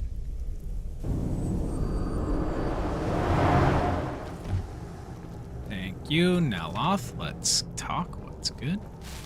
Have you seen Verona? I'm hungry. No, I haven't seen Verona. Well, find her. Tell her I want apple cabbage stew with some canis root tea. Maybe we'll have to make a video sometime that is Neloth's meal at whatever he just said there. That'd be kind of funny. Why don't you just make your own tea? Of course, Master Neloth, as you command. Hey, I'm not your servant. Obviously not, or you would have a cup of tea in your hands. Nice. I suppose you want to be asked nicely. Very well. Please, O hero of Skyrim, please find Verona. I shall be ever so grateful. I love that.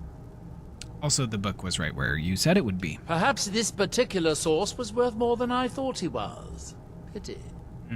In any case, this is truly amazing. I think I can adapt this into a sort of whirlwind vortex energy. Vortex energy, yes, you yes. say? I'll write it out. And you can pick up a copy from Talbot's in a few days. Ah, cool. In the meantime, take this for helping me. Thank you, goodbye. Now, where did I put... Oh! Okay, Verona, let's go.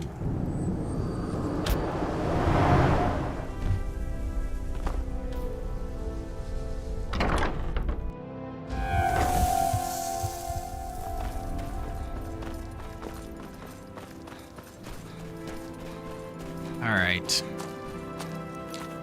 Now, it does... It is a little trickier because I think we have to, like... It doesn't give us a quest marker, so we just have to kind of stumble across her, but I think I remember her being over here somewhere. Verona, Verona. Oh, Verona, where is your body?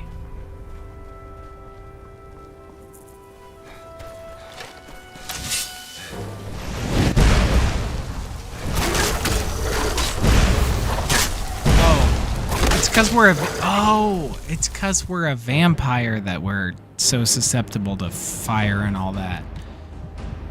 I see. Okay, I gotta run. I gotta get out of here. Leave me alone. Thank you. Okay, we found Verona. Get the steward's key, and I'm gonna just get out of here. It is the vampire thing that means we don't regenerate our stamina in the sun, or heal for that matter. Okay, good to know. We're gonna have to heal that, like, ASAP.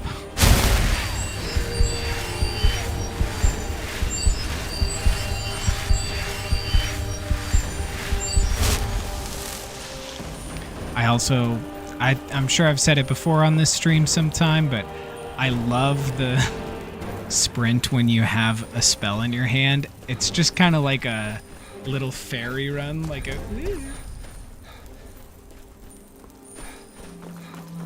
It's kind of funny.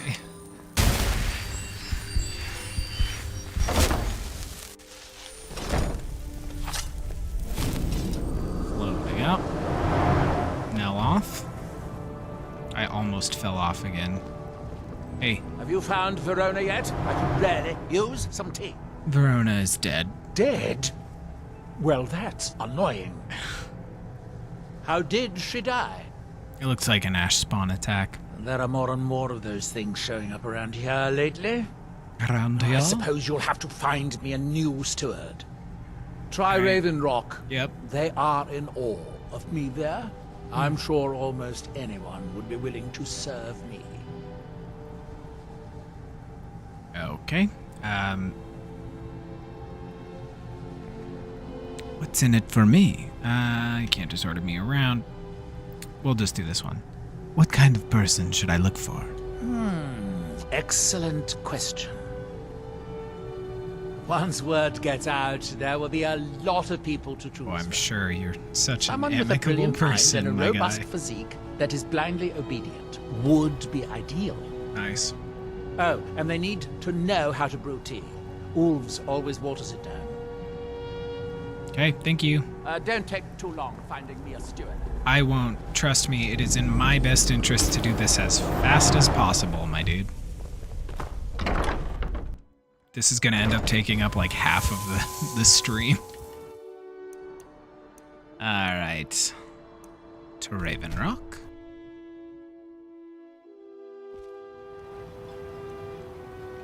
It's 9 in the evening.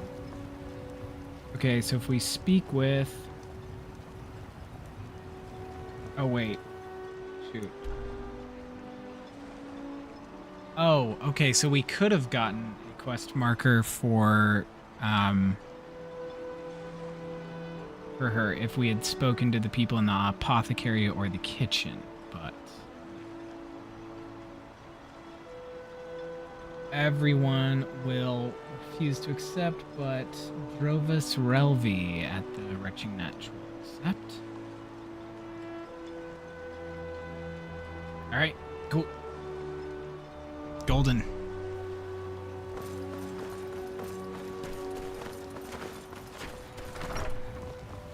This may be the front. Let's go chat with him. A pleasure to meet you, Serio. I don't like you. Alright, where you at? Nope. That's Severin, Garen, Glover. It's good. No. Adril. Where's the guy? Fethis. Geldis. Geldis, where's the dude? Is he upstairs? As the wife. My pleasure to help you any Hey, Slitter. No, you're the mercenary. Teldrin Sero. Yep. But you. Oh, there he is. Welcome to the Retching Netch Corner Club, my lord. If you need anything, Master Geldis will be happy to help you. You want to be the new steward of Tel Mithrin? You mean leave Ravenrock for good? To go work for a crazed Telvanni wizard? Sure. Just let me get me things. Nice. On second thought, never mind. I can get new stuff. Nice. You seem awfully eager. Well, I've never been one to pass up an opportunity. Sorry to run, but I'm off to my new job. Nice. Good work. Wait, you got anything else to say? I'm off to take up my new position with Master I'm off to take my new position with Master Neloth. Need something? No. If you witness.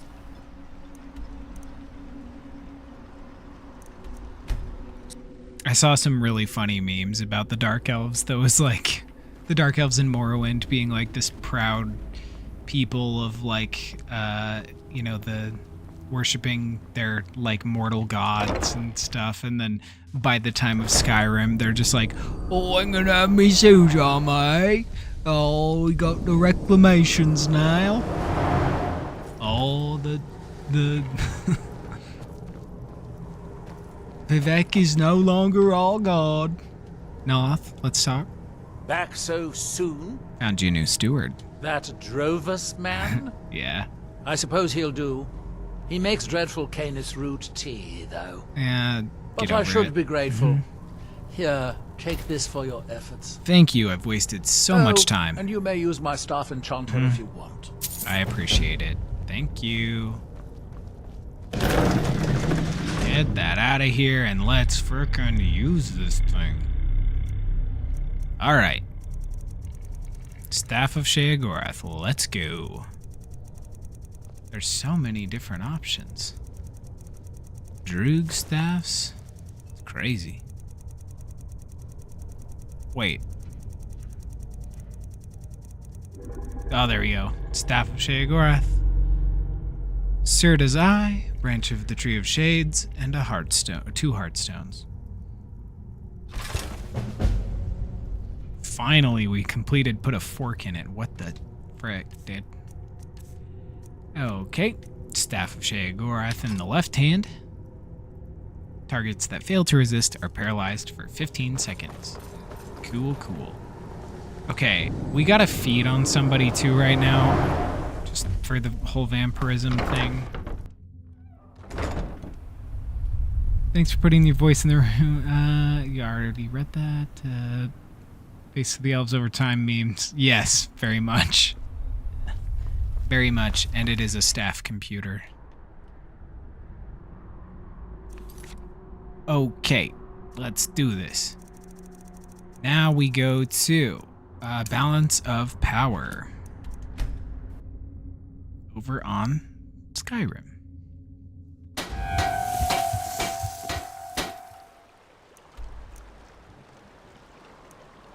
And we're in the perfect place to do all this.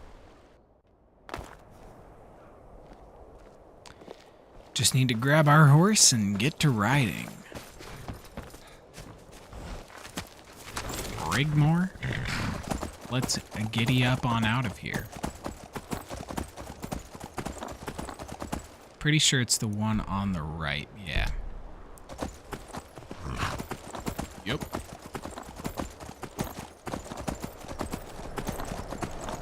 Don't have time for wolves. We got stuff to do, quests to complete. We wasted so much time in Solstheim just for this staff that paralyzes people, apparently.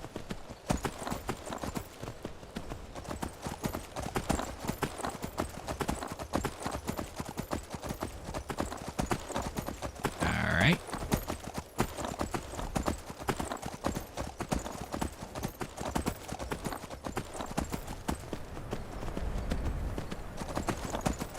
You know, we should really do this at night because we are a vampire.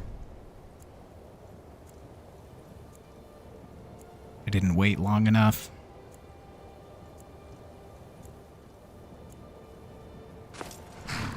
Gonna give it 3 hours. There we go.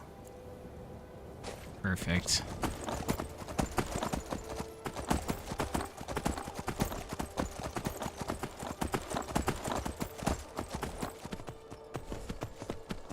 Don't have time for you, Ice Wraith.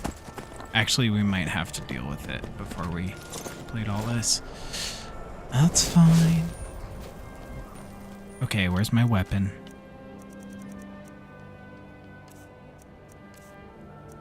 Sword Dawnbreaker.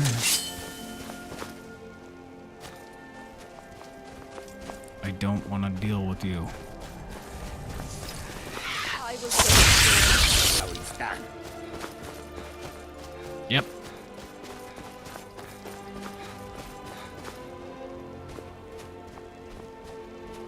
Hello, everyone.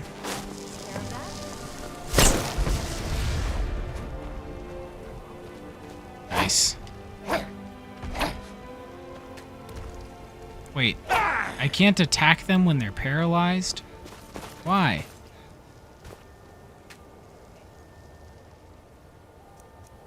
All right.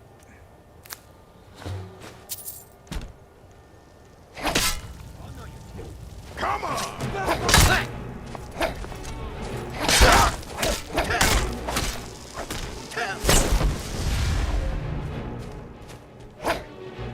Why can't I attack them? I hate this. This is the most useless staff.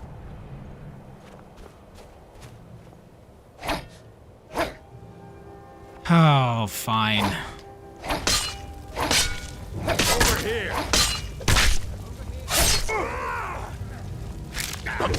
Nice.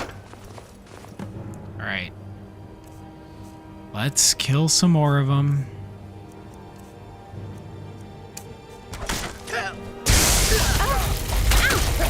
Oh, sorry.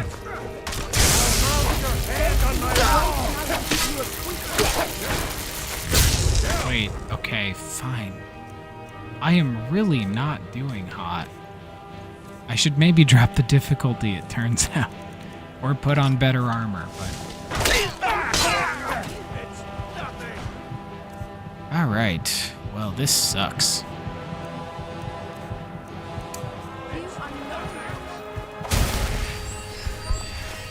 I love a challenge! Leave me alone. Do not...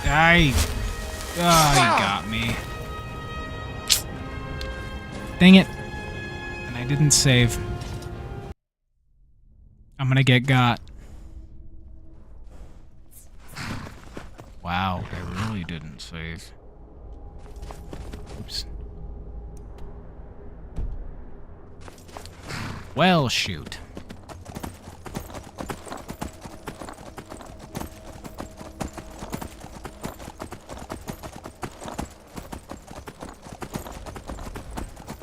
It's fine. It's fine. It's fine. I am gonna bump the difficulty from Master, just in the interest of completing these quests today. Hop off my horse. Take care of this guy. Oh, what the?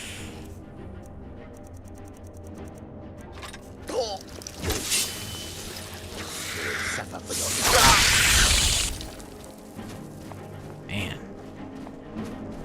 Alright, well, I'm really mad that this staff doesn't work the way I thought it would.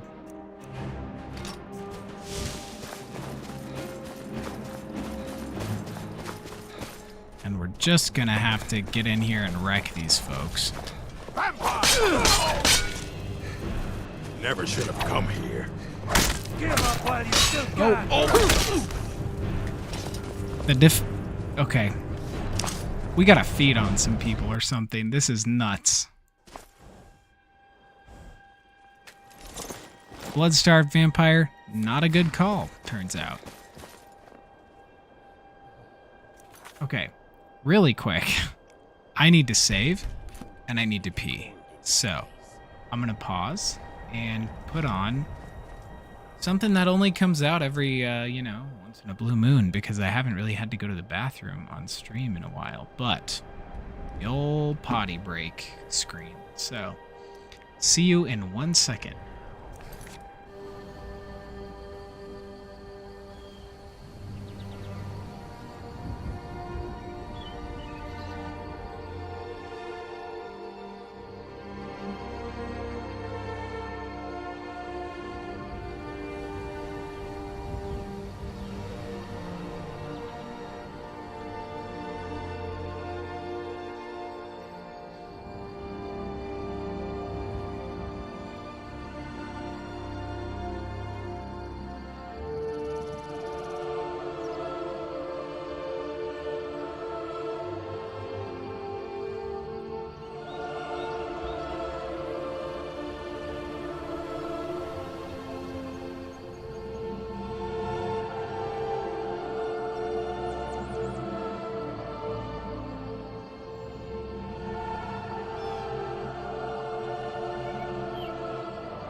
Okay, we're back.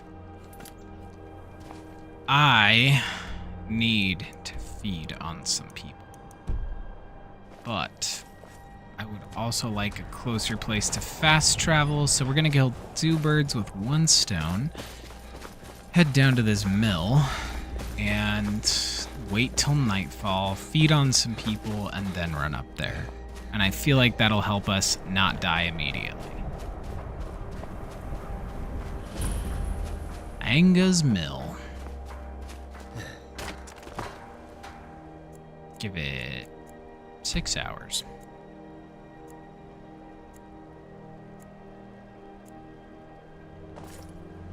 Okay. Everybody go to bed. Is someone there? You challenge a I knew it. A ghost.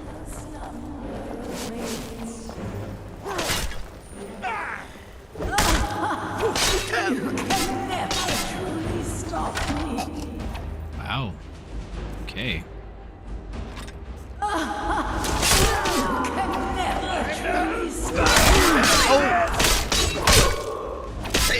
No one crosses me. Well, now I gotta reload because I killed that guy. Oops. Hey, his sword got in my way. Perfect distraction. All right. Where's the Dawnbreaker? Uh-huh. I can sneak someone there.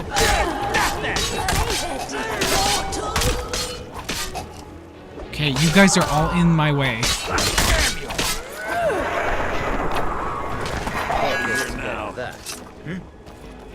Jeez.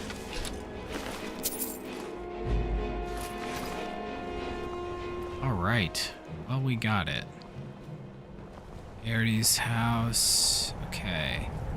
We'll give them all an hour to go to their beds. Now, wait. Khajiit, head on then. I will keep an eye on. Hey. Wait. Why? Oh. Where are you going? That's horrifying. Done? That was horrifying.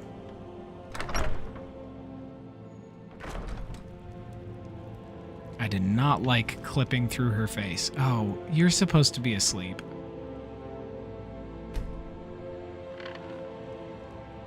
Go to sleep. Go to sleep. Go to sleep.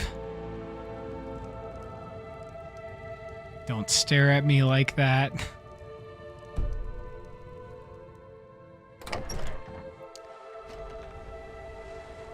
And back in. Fair.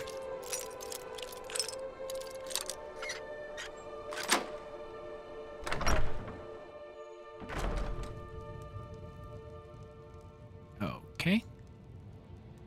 Good.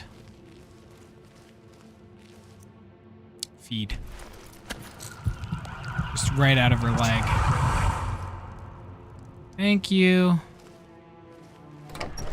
You're really helping a guy out. Hey, boss. Hey, Katya. There is my horse. I don't know where it went. I think it's probably up on this hill somewhere. Yeah, that's fine. Okay, we should be better equipped to deal with this, but in the event that we're not, I'm gonna quick save.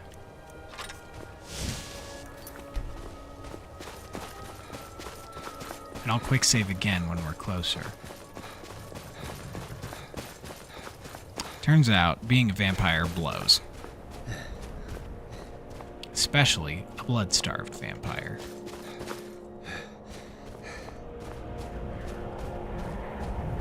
And Stereo, I have no idea what just happened. So many things happened all at once.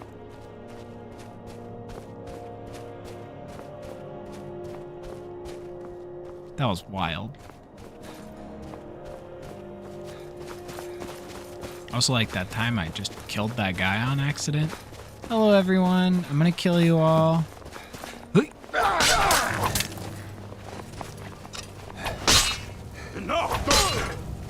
Gotcha. Yeah. Yeah.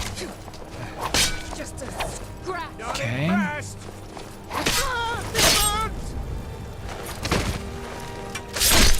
Okay, got that one. Okay, now we gotta run for a bit, I guess. And oop, and take it. And oop, and we'll take that. Why not? I'll take some gauntlets and boots too. I don't want the mace or the shield. Okay, I'm out of here. Don't call me that. Nice. Oop. This guy might kill me.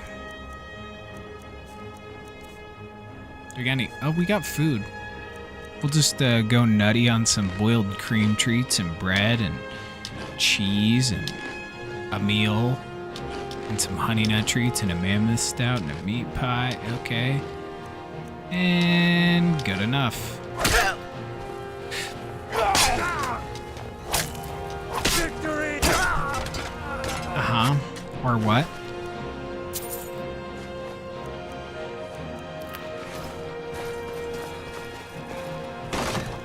Don't hit me. Don't do it. Don't. Ow. Got her.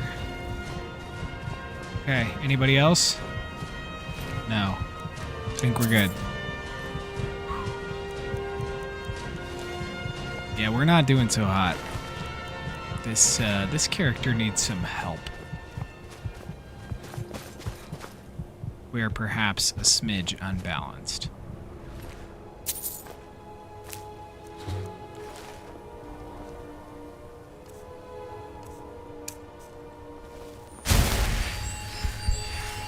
Can you imagine if I just walked off and died?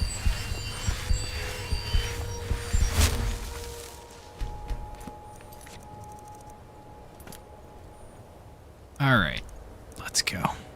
That was special. Yeah, there it is. Right by Barley Dark Farm. What is Barley Dark Farm? I feel like this is a creation club or mod thing.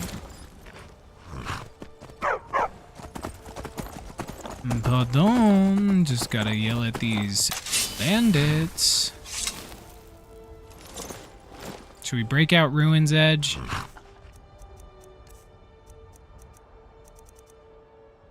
No, that does not do any damage.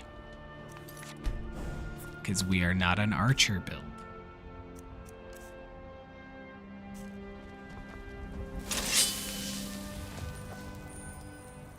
Hello. I am gonna drop the difficulty again.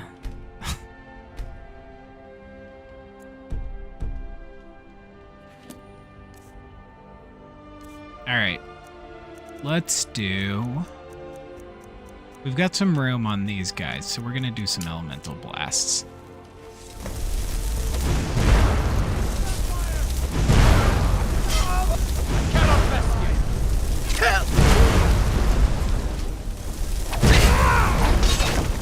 Alright.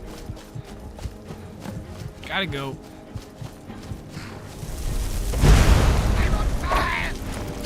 Nice. Oof, that was close. Alright.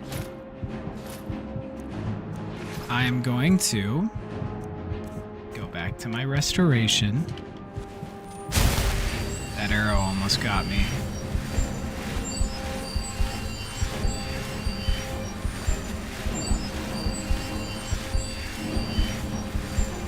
Alright, once I'm healed.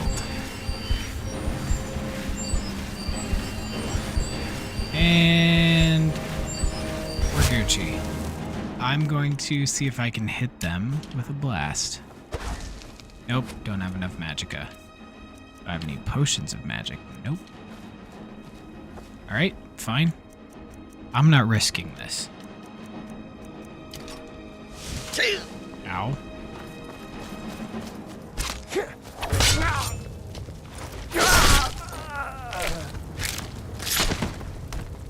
Got him.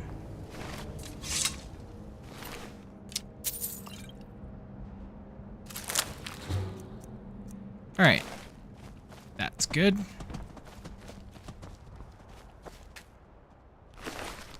Notes on the blacksmith. Take it. Bandit Leader's Journal. Take it. Saints and Seducers. Let's read about the Saints and Seducers before we read their journals, shall we?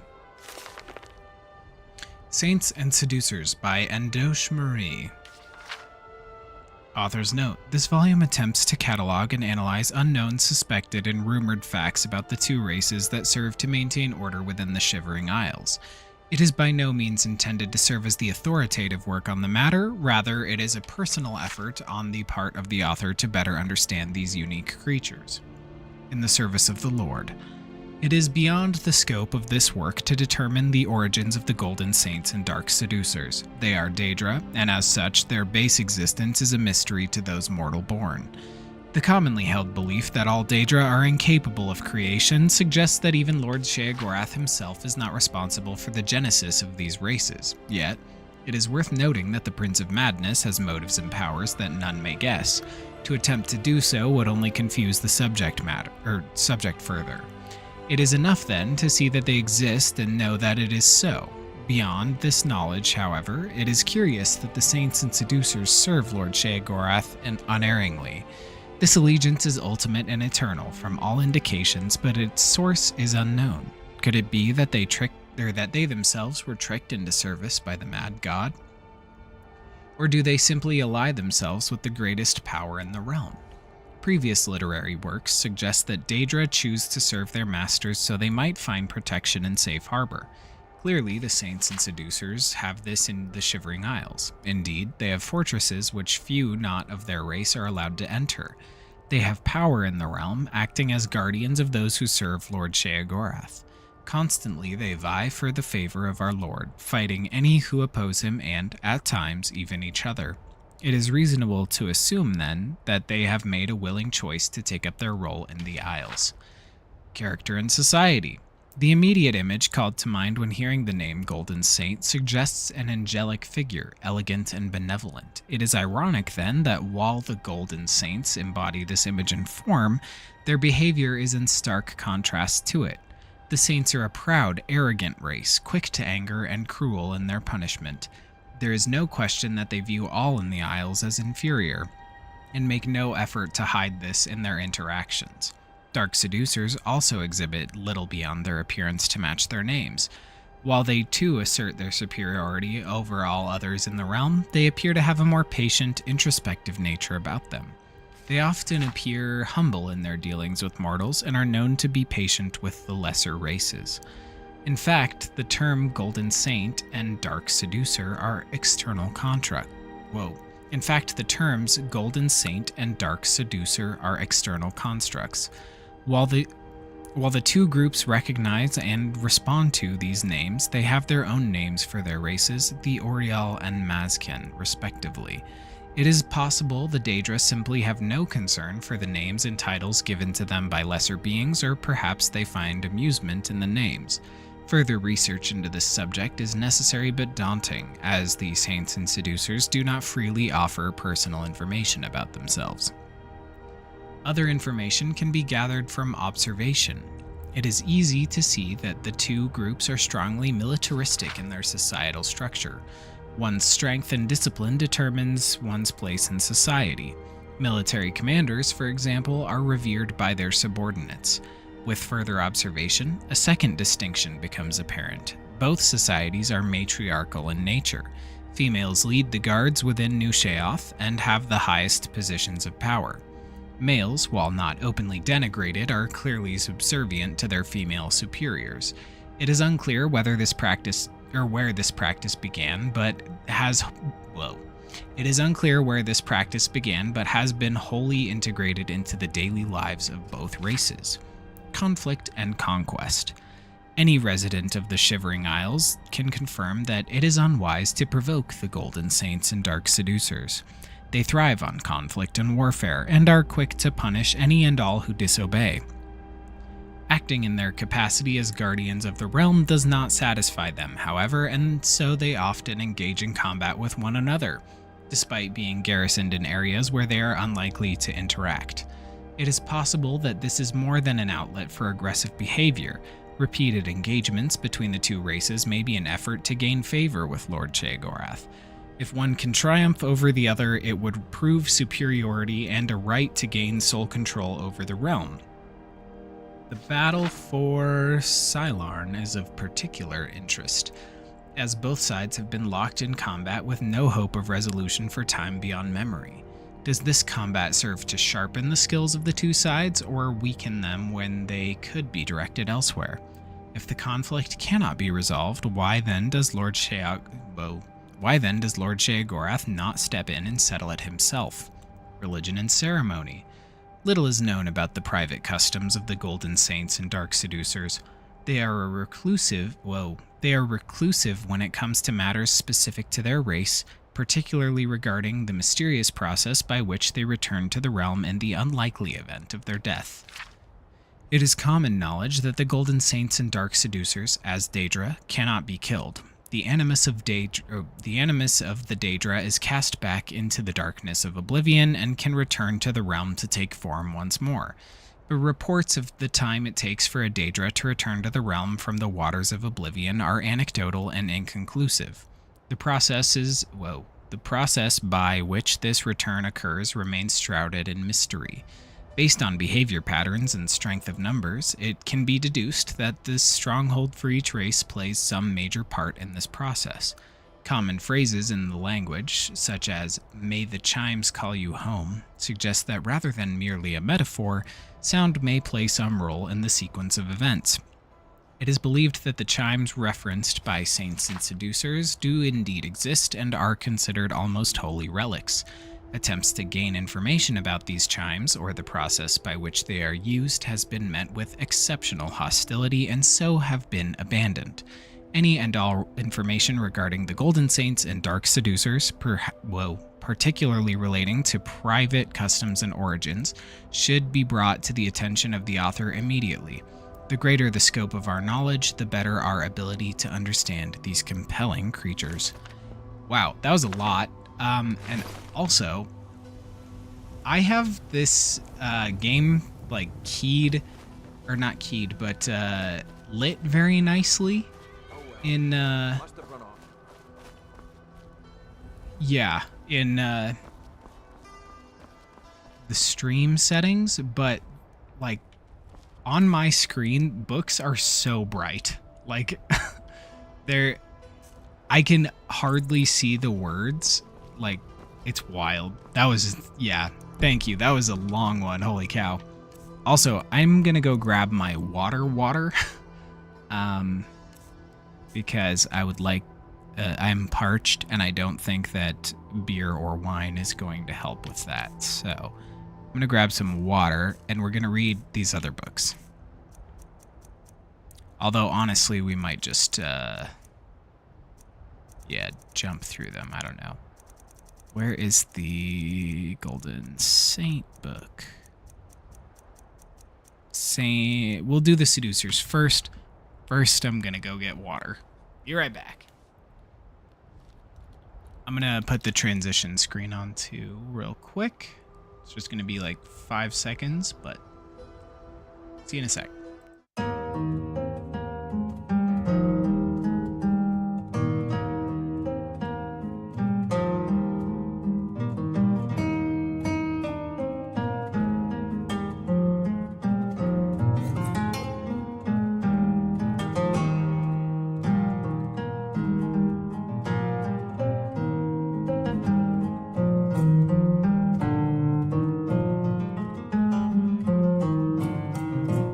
I'm back. Got my big cup of water. That was difficult. Alright, Seducer Bandit Leader Journal. Okay. Dark work this, but I need the text to go away so I can read the book. Dark work this, but does it ever pay well? Once every few days a merchant comes galloping through, defenseless as a babe. We seducers always do our good deed and lighten their load before we let them pass. It's the least we can do. Moving north was the best thing we ever did. Leave Rasad to the milk drinkers of Whiterun, or as they call themselves, the Saints. They're probably still hounding him on the road to Markarth. Svarig is behind on his visit. I wonder if his path from the west was more treacherous than usual. We need a change in our fortunes. If we don't get paid soon, I fear the others might not stay much longer. Hopefully this new lead pans out. And Saints. Now this is what I call coin. I'm proud to be one of the Saints. Every few days, Rasad comes down the road and his wares are ours for the taking. We don't take everything, mind you. If he don't got nothing to sell, he can't stay in business, and then where would we be? We just skim a bit off the top each time. Kinthal should be happy with our latest take. He'll be leaving his camp up near Karthwasten to pay us a visit soon. Those damn seducers were eating into our profits until we drove them off up north. Other merchants pass through those parts, so maybe they'll stay gone. Okay. Quest, Kinthal and Svarig. Over to Karthwasten with us. I want you sellswords out of my mind. I don't care about whatever's going on here. I just need to do this quest.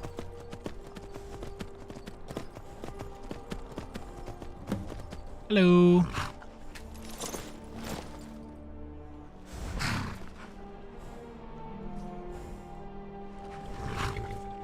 Second, there we go. I don't know why, but Close enough. it doesn't like to load properly. Alright. Well, I got my elemental blast. I'm just gonna rain a holy fire down on these idiots.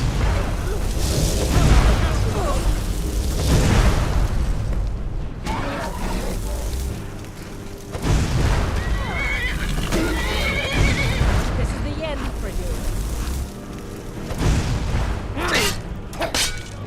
No! Beheaded. Nice. Gotcha. I'll take some fruit. That's good. I don't want the bow. I don't want any of that. I'll take that. We'll read it later.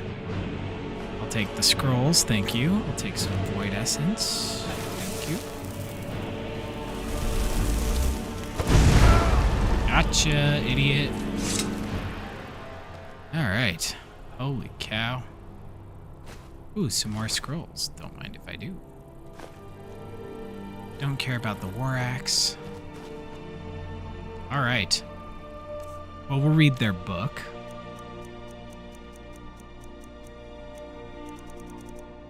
What was it called? Kinthal's journal. There we go. What does Kinthal say? Even though we no longer raid with the backstabbing seducers, we still work for that wizard Thoron. He's been paying us handsomely to turn over Rasad's caravan, looking for any trinkets that seem strange. A week ago, we found a sword unlike anything we've ever seen. Thoron's face lit up when he saw it. This could be it, he said. Something about a bridge. He's probably lost it. No sword is worth how much he paid us for it. Won't hear us complaining, though. We see Thoron once a month, so he can have a look at our spoils. Everything he doesn't want, we can split and sell, nice and clean. When we're done, he skulks off back to that lair of his in Solitude. What he does there is anyone's guess. Well, well, well. Alright, really quick. Back to this. Oh, wait. We need to locate Svarig's Seducers bandit camp. Which, of course, is just past the other one, and we should have done that immediately. Oops.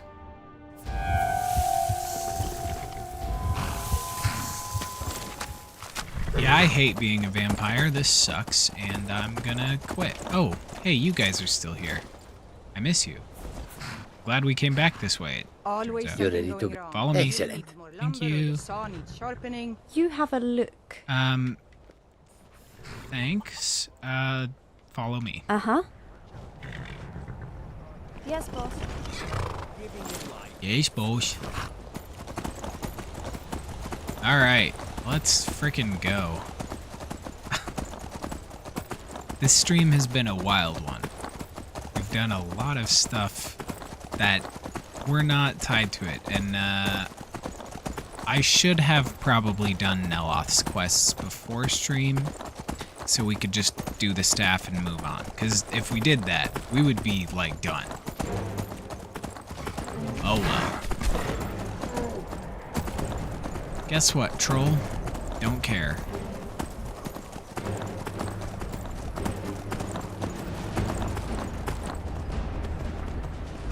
Howdy, friends. I'm gonna rain down unholy fire upon thee.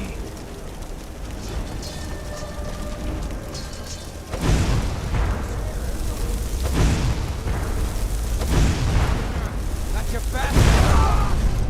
No more. I yield. I yield.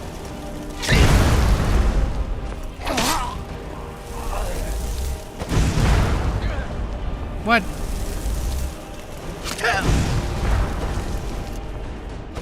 What? Oh. Shoot. Man.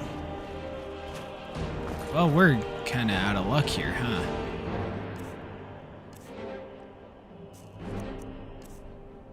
We don't have a lot in the way of healing.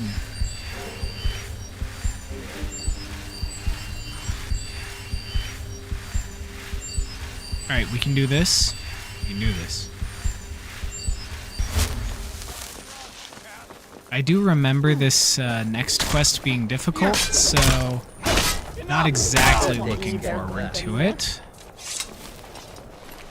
slow. Ooh, a Watcher's Eye. Thank you. Thank you. Ooh, got some Night Eyes. Farg's Journal. Thank you. Thank you. Thank you. Thank you. All right. Let's read it, and then we'll take it. We continue to do the bidding of Thoron, our wealthy benefactor. I think that's what that says. Yeah. Though our relationship has taken a turn for the worse, he still pays exceedingly well and continues to ask us to pillage the trade caravans as they pass, searching for anything we can find that seems off or has even a hint of magic. Thoron is a powerful conjurer, but also completely insane. He has become increasingly unhappy with our spoils as of late. I suspect that the vainglorious saints have done something to gain his favor. We've all become fearful of what might happen if we meet him next month and he disapproves of our spoils. If you ask me, all that time he spends holed up in those sewers has finally turned his brains upside down. He seemed to really like those tongs and rusty calipers we brought him a few months back. All we need is to find the right piece of junk that he thinks will help him bridge the gap he keeps going on about, and we'll have full coin purses once again. Holy cow. Look, boss. What is it?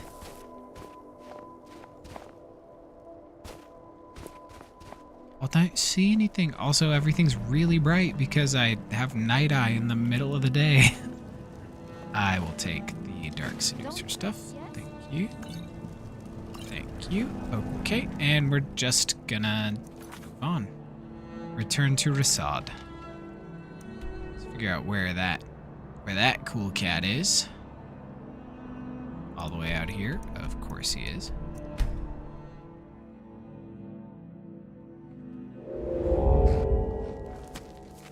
More vampiric powers? Come on. I don't want to deal with this. Ay. Gosh, dang it. I don't know why the stream keeps doing this. I keep having to click out and then click back in. Ay. Going crazy. You guys. And also, they were going in the other direction. Oops.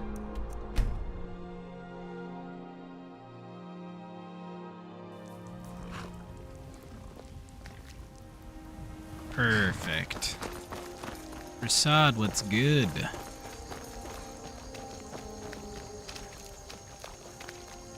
Need something? I've taken care of the saints and seducers. Excellent. And now, please, accept this token of appreciation. Thanks, my guy. May your road lead you to warm sands. Of course. Let's investigate the Solitude sewers, shall we? Then we'll work our way up to the ultimate final quest in Sheogorath's realm.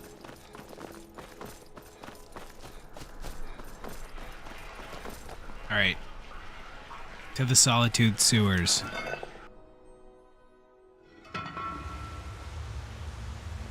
Alright, you guys, I am really gonna need everybody's help on this one. We gotta be on our A game here, people. Hello.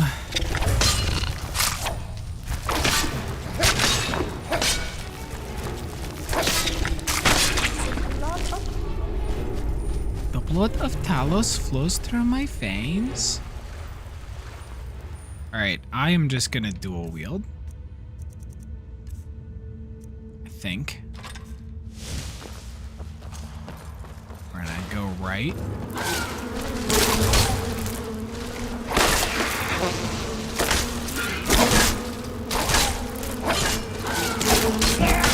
Gotcha.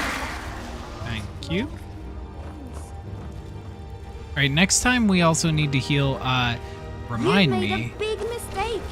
that I can also level up and heal that way. Wow.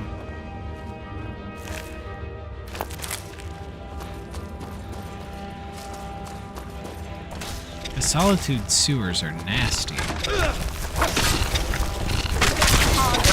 Only a fool lets himself get surrounded. Truly.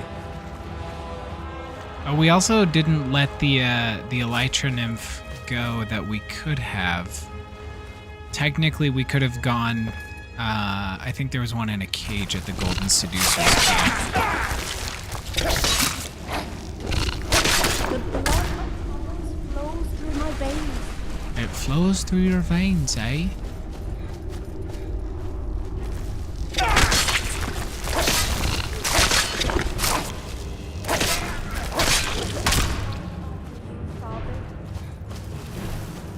Alright, let's do this thing. I'm gonna quick save.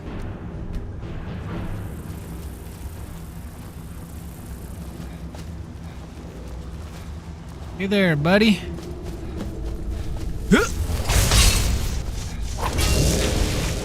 Ow.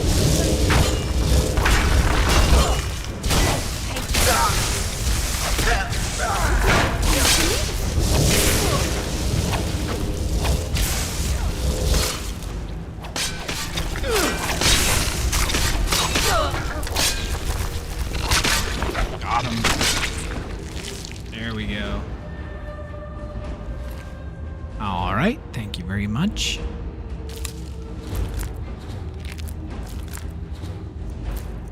We'll take all this stuff. I don't really care about his journals all that much. We did read it the first time we played these quests.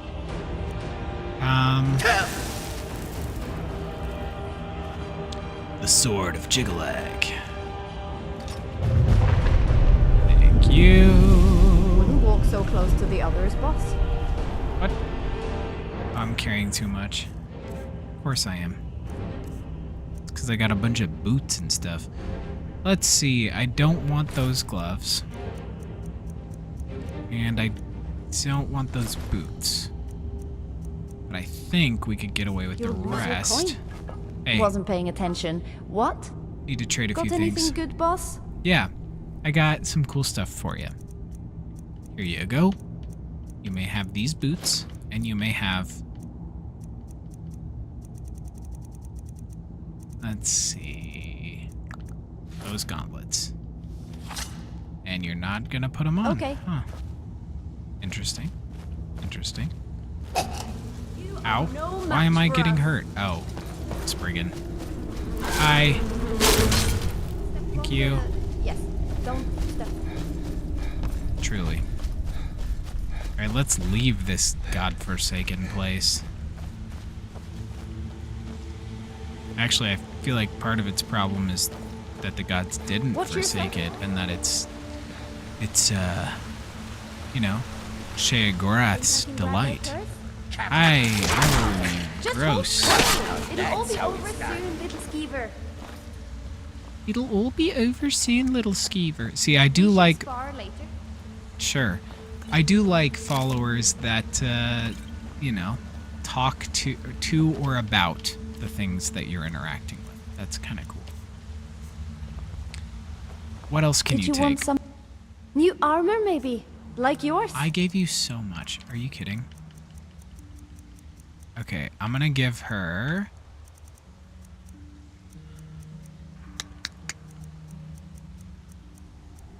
You can have so much stuff. I'll give you that. Yeah, have at. Good.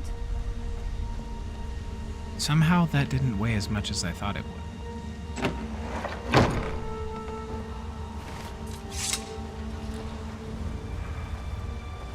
We're also not a two-handed. Might be gold somewhere in. If anyone So, sneaks I'm gonna up on give- us, I'll smell them coming. Or I might not. We will see. I need to trade some things with you. What do you need? I'm going to give him the Sword of Jyggalag, because he is a two-handed character and will use that sword. Khajiit is ready for any trouble. Look at that. Okay, I want to see you from behind so I can see the sword, and you're... There you go. Cool sword. Alright. Wait. Is this the way we came? No. Yes? Out. There we go. All right. Well, we managed to pull it off somehow. And now, all that's left to do is one final quest. But I am gonna offload a bunch of stuff on these if guys. anyone sneaks up on us, I'll smell them coming. Yep. I will shoulder some of your burden. I need to give you anything heavy. Which... I'll give you the... No, I'm taking the fork. Thank you.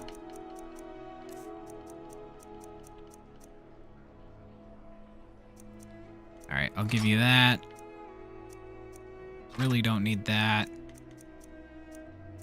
Don't need a pickaxe where I'm going. I don't need a fishing rod either, but I'll probably take it anyways. I don't need my helmets, so I'm gonna give you that. And my steel one. Was there anything else? No, that's fine. I don't like putting helmets on followers, though. It, like, I feel like it ruins it. But still I refused. Where are you, Dervinin? I hear you. A friend of mine just saw the Northern Lights in Pennsylvania. That's cool. I did hear that they were stronger in the next couple days. Please, take pity on Autumn an old told me that. madman. What do you need? Actually, first, here, have a gold piece. Oh, thank you. Divines bless your kind heart. What do you need? My master has abandoned me, abandoned his people, and nothing I say can change his mind. Now he refuses to even see me. He says I interrupt his vacation. It's been so many years. Won't you please help? How can I find your master? Last I saw him, he was visiting a friend in the Blue Palace. But no one as mundane as a Jarl. No. Such people are below him. No, he went into the forbidden wing of the palace to speak with an old friend. Said it had been ages since they had last had tea. Oh, and you'll need the hip bone. It's very important. No entering Pelagius's wing without that. Ah. So you need me to bring him back? Yes, but don't try to use force. He's far too mighty. He'd crush you like a clay doll, or drop you from the sky, or simply eat your brain right up. Oh, but he probably won't do those things to you. Probably. Just remind him to come home, and there'll be no fighting or unpleasantness. Probably. He's just a little confused at the moment, is all. Knowing my master, he may very well reward you for bringing him to his senses. Let's see, who is your master? He is a great man, but one rarely praised. He rules twin empires that span the length and breadth of our minds. All know him, but few can name him. But he has forbidden me from saying his name. He says it distracts him, and woe to those who draw his ire. But you will know him when you see him. He's the one who made me like this. Why do you need him back? Without his guidance, our homeland is falling apart. North wages war against South. The holy flame flickers and dies. We need his return. Oh, but I'm sure he'll repay you when he comes to his senses. His favor is a powerful, powerful thing, and so very worth any inconveniences. Truly. How can I get to your master? He stays in the Pelagius wing of the Blue Palace. The doors are locked, and only Falk Firebeard can grant entry. But I hear the maids, Una and Erdi, know how to enter it for cleaning. Surely they can help for such an important matter. I got you. Thank you, Dervinin. All right, then. My least favorite quest item, someone's hip bone. Yeah, and when you just have it stuck in your inventory, like if you talk to him before doing the quest, then you just have Pelagius's hip bone, which Pelagius is quite the character, and it's well worth reading the entire volumes of the Wolf Queen books, because those are about Pelagius the Mad, who not only was the Jarl of Solitude, but eventually went on to become the Emperor for a time. So he was an emperor. But yes, he was quite mad. And his mother was quite a necromancer. Verdi. Oh, hello. Just tidying up. I need to get into the Pelagius wing. Oh, I'd get in trouble for that. It's not allowed. Besides, it's scary in there. Falk asked me to check it out. Well, I suppose in that case it's okay to let you in. But only briefly. Be careful and come right back. Don't mess anything up while you're here. Oh, I shan't. Thank you.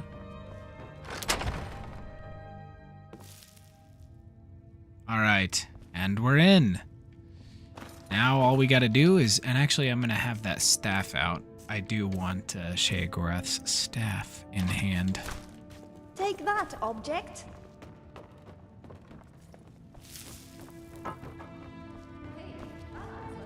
And there we go. He had like Nero and Caligula vibes. Yes, it's true. Reset menu link to no, without the note. You can't. Okay. Oops. Marty, Kelly, my Oh, I couldn't. Goes right through me. Besides, I have so many things to do. Hey, Pelagius. So many undesirables to contend with. Naysayers, buffoons, detractors. Why, my headsman hasn't slept in 3 days. You are far too hard on yourself, my dear, sweet, homicidally insane Pelagius. What would the people do without you? Dance? Sing? Smile? Grow old? You are the best septum that's ever ruled. Well, except for that Martin fella. But he turned into a dragon god, and that's hardly sporting. You know, I was there for that whole sordid affair. Marvelous time. Butterflies, blood, a fox, a severed head, and the cheese to die for. Yes, as you've said countless times before. Truly. Harumph. Well then, if you're going to be like that, perhaps it's best I take my leave. A good day to you, sir. I said good day. Yes, go. Leave me to my ceaseless responsibilities and burdens. Hey there. Can we talk from across the table? Yes, we How can. rude! Can't be bothered to host an old friend for a decade or two. I know all of this, of course. But who are you talking to? Pelagius the Third. Now, surely even you know about Pelagius's decree. On his deathbed, and this was inspired, he forbade death! That's right! Death! Outlawed! Wait, where are we? Inside the mind of Pelagius, silly. Oh, is it your first time? I'm here to deliver a message. Really? Oh, what kind of message? A song? A summons? Wait, I know! A death threat written on the back of an Argonian concubine. Those are my favorites. Well, spit it out, mortal. I haven't got an eternity. Actually, he does. Actually, I do. Little joke. But seriously, what's the message? I was asked to retrieve you from your vacation. Were you now? By whom? Wait! Don't tell me. I want to guess. Was it Molag? No.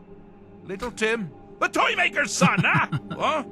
The ghost of King Lysandas? Or was it one? Yes! Stanley, the talking grapefruit from Passwall! I'm wrong on all accounts, aren't I? Yep. No matter. Honestly, I don't want to know. Why ruin the surprise? But more to the point, do you, tiny, puny, expendable little mortal, actually think you can convince me to leave? Because that's crazy. You do realize who you're dealing with here. Yep. You're a madman. Jolly good guess. But only half right. I'm a mad god. The mad god, actually. It's a family title. Oh yeah, Gets passed the fish down is from jiggling. me to myself every few thousand years. Now you can call me Anne-Marie. All right, Anne-Marie. But only if you're partial to being flayed alive and having an angry immortal skip rope with your entrails. If not, then call me Sheogorath, Daedric Prince of Madness.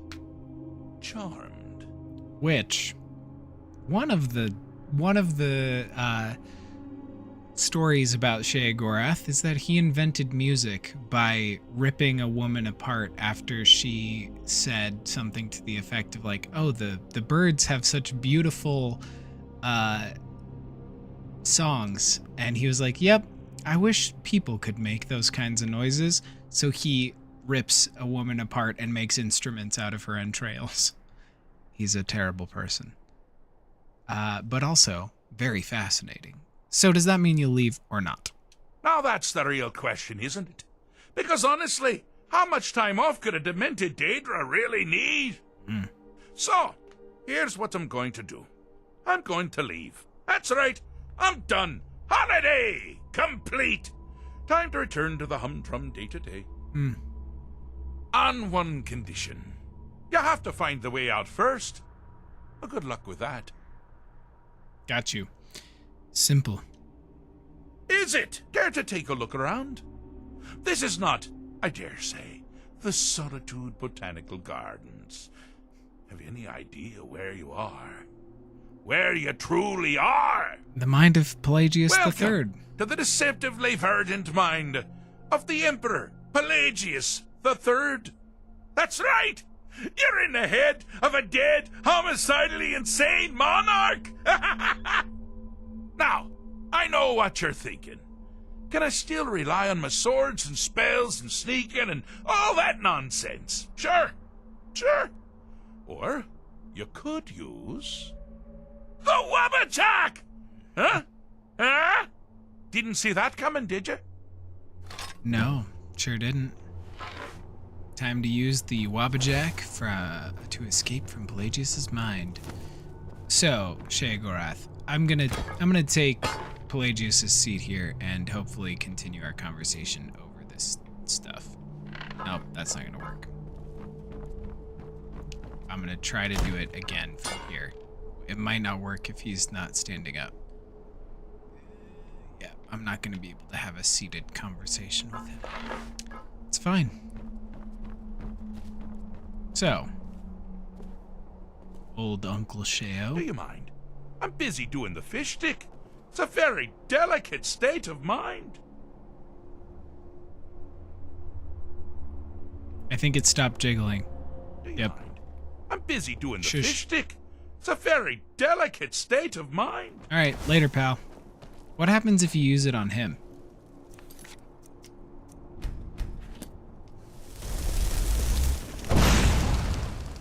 Do you mind? I'm busy doing the fish stick. It's a very Of course, it won't work on him. Good choice! Well, good for me. I find everyone being out to get you so terribly entertaining. You might find it less so. You see, Pelagius's mother was, well, let us say, unique. Although I suppose, in the grand scheme of things, she was fairly average for a septim. That woman wielded fear like a cleaver. Or did she wield a cleaver and make people afraid? There we go. I never get that one right. Oh, but she taught her son well. Pelagius learned at a very early age that danger could come from anywhere, at any time, delivered. Oh, I thought you'd never figure it out. There we go. With the threat gone, Pelagius is under the illusion that he's safe, which means you've helped him out, sort of. And we're that much closer to home. We did it. Or at least we're a third of the way done. Working our way through Pelagius's mind. I did think about getting all of the Wolf Queen books for us to read, but that would take, like, I feel like an hour to do. Hey. I see you've been minding your own business. So, how's the mind business? His paranoia is gone. Oh, lovely. Now, all my dear Pelagius has to worry about are the several hundred legitimate threats. Fair. But you're not out of the woods yet. Get it? Ha! Out of the woods! Ha! Very funny. Goodbye. You've headed down the path of dreams. Unfortunately for you, Pelagius suffered night terrors from a young age. All you need to do is find something to wake our poor Pelagius up. You'll find his terrors easy to repel, but persistent. Get up, pal.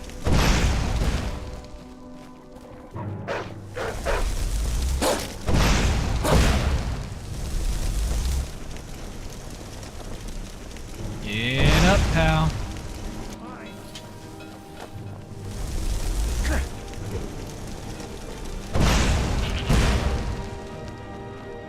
Turn the bandit chief into a child. And turn the hag raven into a lady. A sultry maiden. Hello. Little Pelagius is ecstatic to be talking to either me or a sultry maiden. Whoop.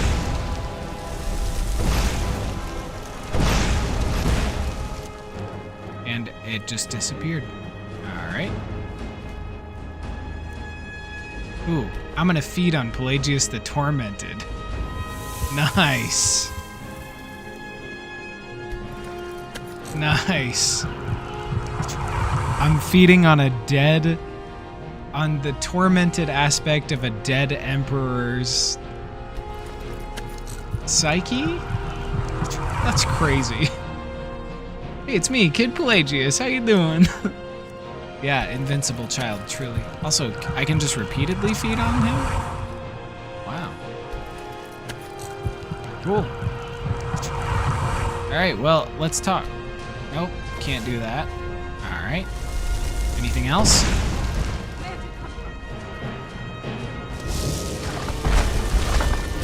Ah, Dragon Priest. Well, now that's something to crow about.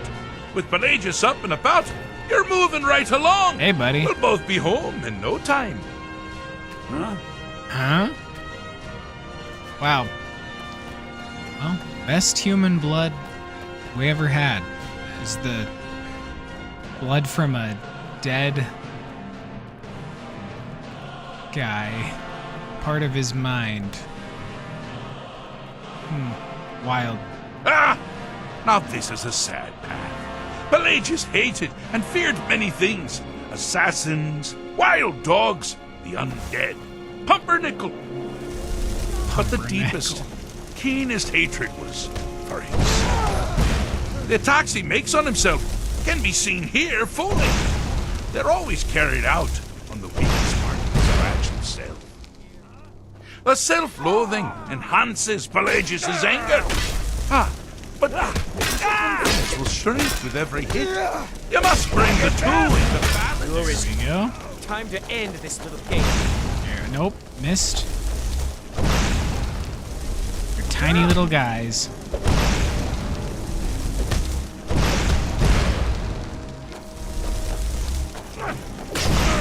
Oh, I missed. Got him. Come on, confidence. Get it.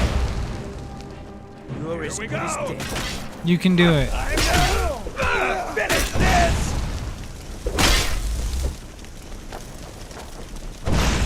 You've dug your own grave. No, you haven't, pal. You seem to be having a small problem. Or perhaps it's a big problem. Maybe if you shrunk the whole thing down a little first. I'm trying. Wonderfully done. Pelagius is finally ready to love himself and continue being everything. Here we go. You won't even live to regret Come on, buddy.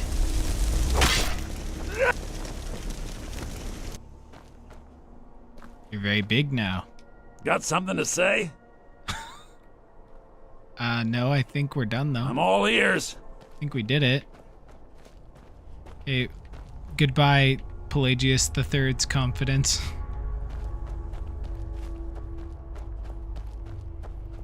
Pumpernickel is truly the most valid hate he had. Yes, truly. All right. Well, bud, let's talk. I have a saying. I'm not going to feel what you have to like. Or something like that. Yeah, something like that. I've done it. I've fixed Pelagius's mind. Fixed is such a subjective term. I think treated is far more appropriate, don't you?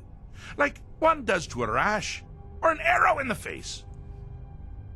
But no matter. No matter. Heartless mortal that you are, you've actually succeeded and survived. Heartless? I am Come forced on, to pal. honor my end of the bargain.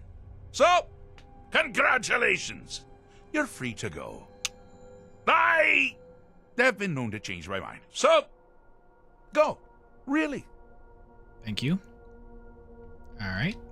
Pelagius Septim III, once the mad Emperor of Tamriel, now so boringly sane. I always knew he had it in him. Well, I suppose it's back to the Shivering Isles. The trouble Haskell can get into while I'm gone simply boggles the mind. Let's make sure I'm not forgetting anything. Clothes, check. Beard, check. Luggage. Luggage. Now, where did I leave my luggage? Solitude. Master, you've taken me back. Does this mean we're going home? Oh, happy times. I can't wait to... Yes, that's quite enough celebration. Let's send you ahead, shall we? Later. My little mortal minion.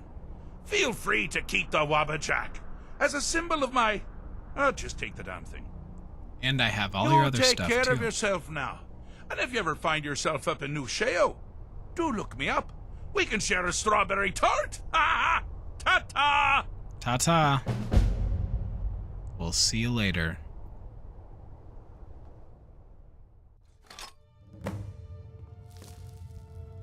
Oh, and somehow we got a flawless amethyst? Or a flawless amethyst? What the heck? Huh. Well, and all of my my 2 followers are just like, you just kind of paused there for a second and then just kept going, like, what's going on? So yeah, we gotta find a book really quick before we wrap things up. I want to find the book Wabbajack, and we can get a glimpse into the mind of Pelagius the Mad. And I don't think there's a copy of the book in here, unfortunately. But there are some elsewhere in the Blue Palace. So we just gotta go back out into some other bedrooms. But we can find it. I have nothing but faith in us. Folks at court won't admit it, but Sabil Stentor scares us all. Yeah? She scares you? I should scare you. Okay, well, there's clearly no books in here. I think the bedrooms are all up here. So, nope, we're not going to go that way. We're going to go this way for the time being. Let's see. Books. Return. Walking of the World. Rising Threat. Looking for a copy of Wabbajack. There are some good books in here, but I'm looking for a very specific one. Troll slaying. Interesting, tempting even, but no. I just need Wabbajack.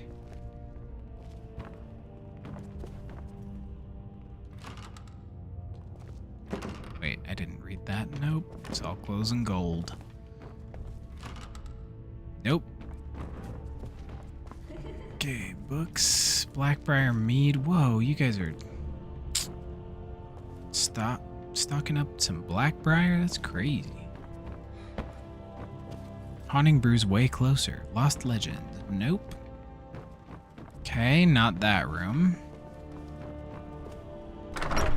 I assume this is the Queen's room. And they're just letting me go in here. Ooh, another unusual gem. A Stone of Baranzaya. Return. Knoll. Baranzaya. Cabin in the Woods. Amulet of Kings. Thief of Virtue. Flute. More Baranzaya. Nope. Speaking of the Amulet of Kings, there's one behind me right now. I could show it on screen if you want. I picked it up on a sale on Bethesda's website, like months ago.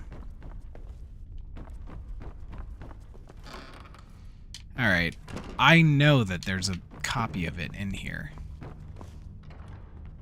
Biography of the Wolf Queen. Interesting. I don't necessarily care about Potima herself, I care about her son. I just want to know about the child.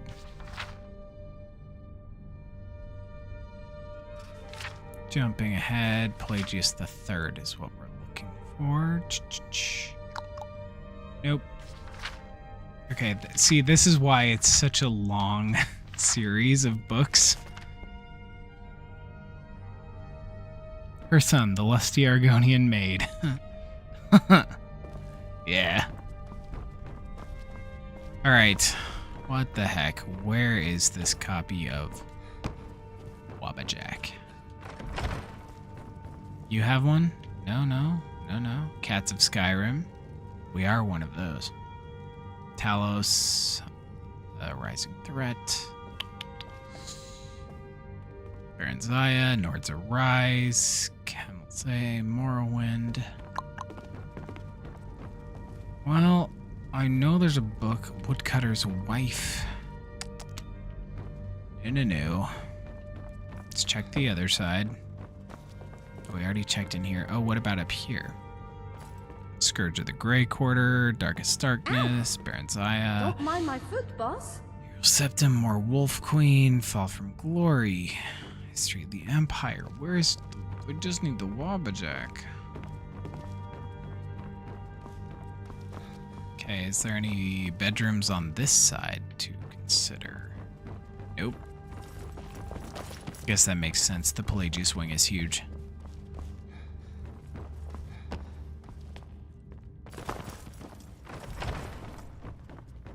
Another bedroom.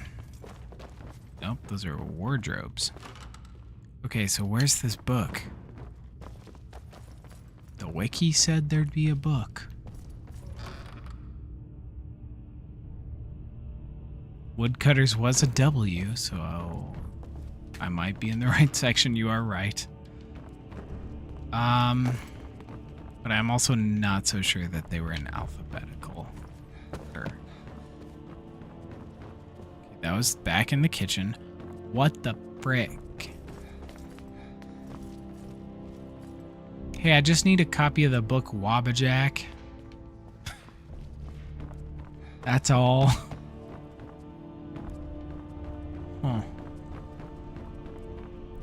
Well, given that we can't find it, I can also just look it up. It was a little tricky to find the actual thing to add it to our inventory. That was tricky.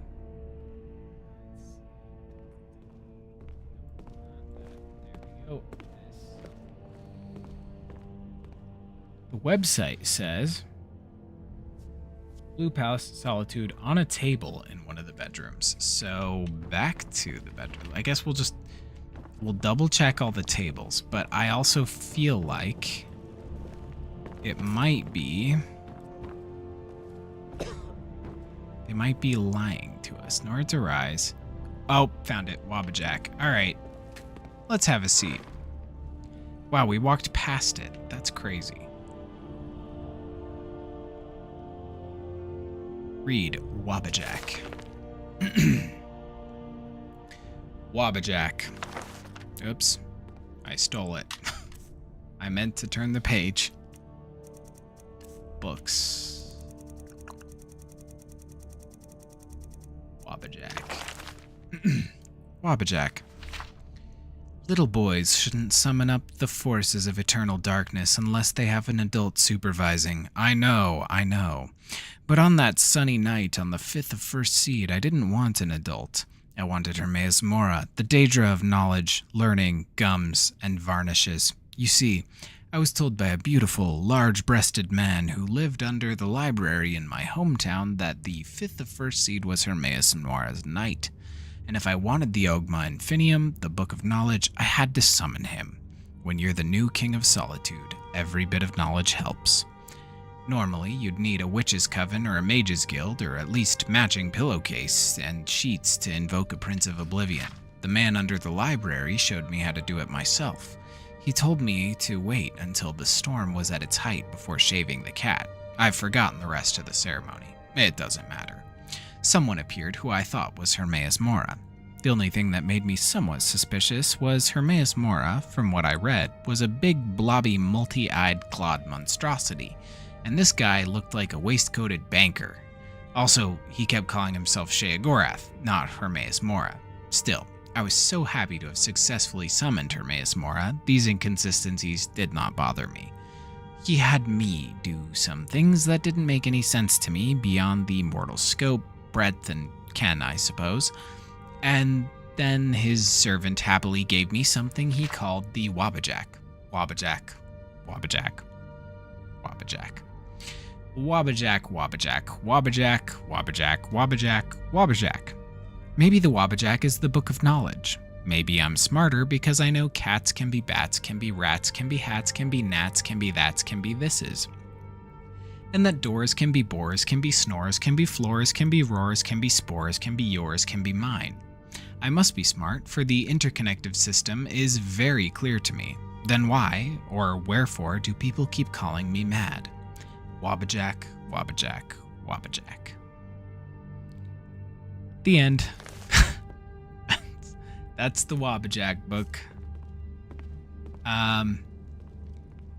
So, that one is clearly written by Pelagius III, just after he went entirely mad by, trying to summon Hermaeus Mora and only summoning Sheogorath. So, to kind of cap off our stream here, I did download these books, or not download, but just add them to our inventory, because I figured it would be good to read the 16 Accords of Madness. So, we will start with the 16 Accords of Madness Volume 6, and then Volume 9, and then Volume 12. But these are Sheogorath's documentations of his interactions with the other Daedric princes, and essentially him showing them the error of their own ways and the way that, everything is madness. And that, their commitment to their specific spheres of influence is kind of silly because, through madness, he can beat them at their own games. So, 16 Accords of Madness, Volume 6. Hircine's Tale. Ever proud and boastful, Oblivion's mad prince stood 1/5 day of mid-year among the frigid peaks of Skyrim and beckoned forth Hircine for parley. The huntsman god materialized, for this was his day, and the boldness of Sheogorath intrigued him. Rye without equal, Sheogorath holds in his realm giggling loons, flamboyant auteurs, and craven mutilators. The mad prince will ply profitless bargains and promote senseless bloodshed for nothing more than the joy of another's confusion, tragedy, or rage. So it was that Sheogorath had set a stage on which to play himself as rival to Hircine. Without haste, the coy prince proffered his contest. Each prince was to groom a beast to meet at this place again 3 years to the hour and do fatal battle. Expressionless behind his fearsome countenance, Hircine agreed, and with naught but a dusting of snow in the drift, the princes were gone to their realms. Confident, but knowing Sheogorath for a trickster, Hircine secretly bred an abomination in his hidden realm. An ancient Daedroth he summoned, and imbued it with the foul curse of lycanthropy. Of pitch heart and jagged fang, the unspeakable horror had no peer even among the great hunters of Hircine's sphere. In the 3rd year, on the given day, Hircine returned, where Sheogorath leaned, cross-legged on a stone, whistling with idle patience. The prince of the hunt struck his spear to the ground, bringing forth his unnatural, snarling behemoth.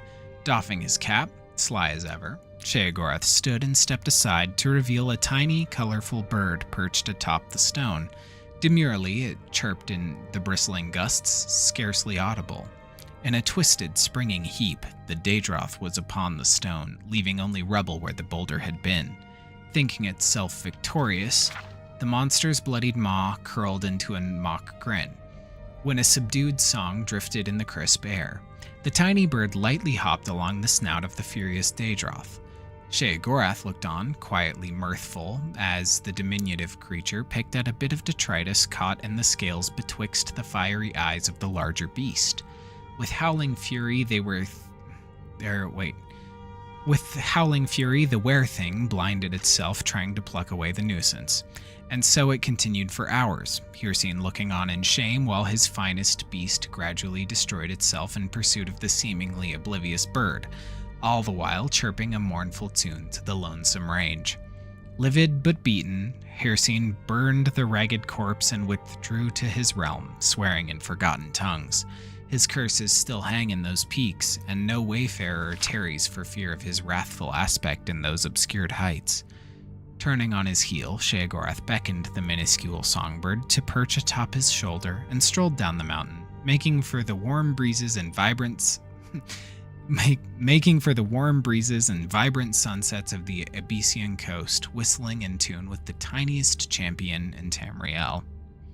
So, that's how he beats Hircine, by challenging him to combat and or combat between their two champions, and making a bird, while Hircine makes this giant were-Daedroth, and the bird just picks apart some stuff on the beast's face until it claws itself apart and dies.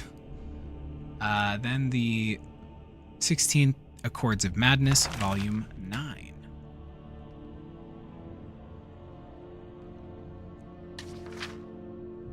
Vermina's Tale. Darius Shano found himself running as fast as he could. He had no idea what he was running from or towards, but he didn't care. The desire saturated his mind. There was nothing in the world except flight.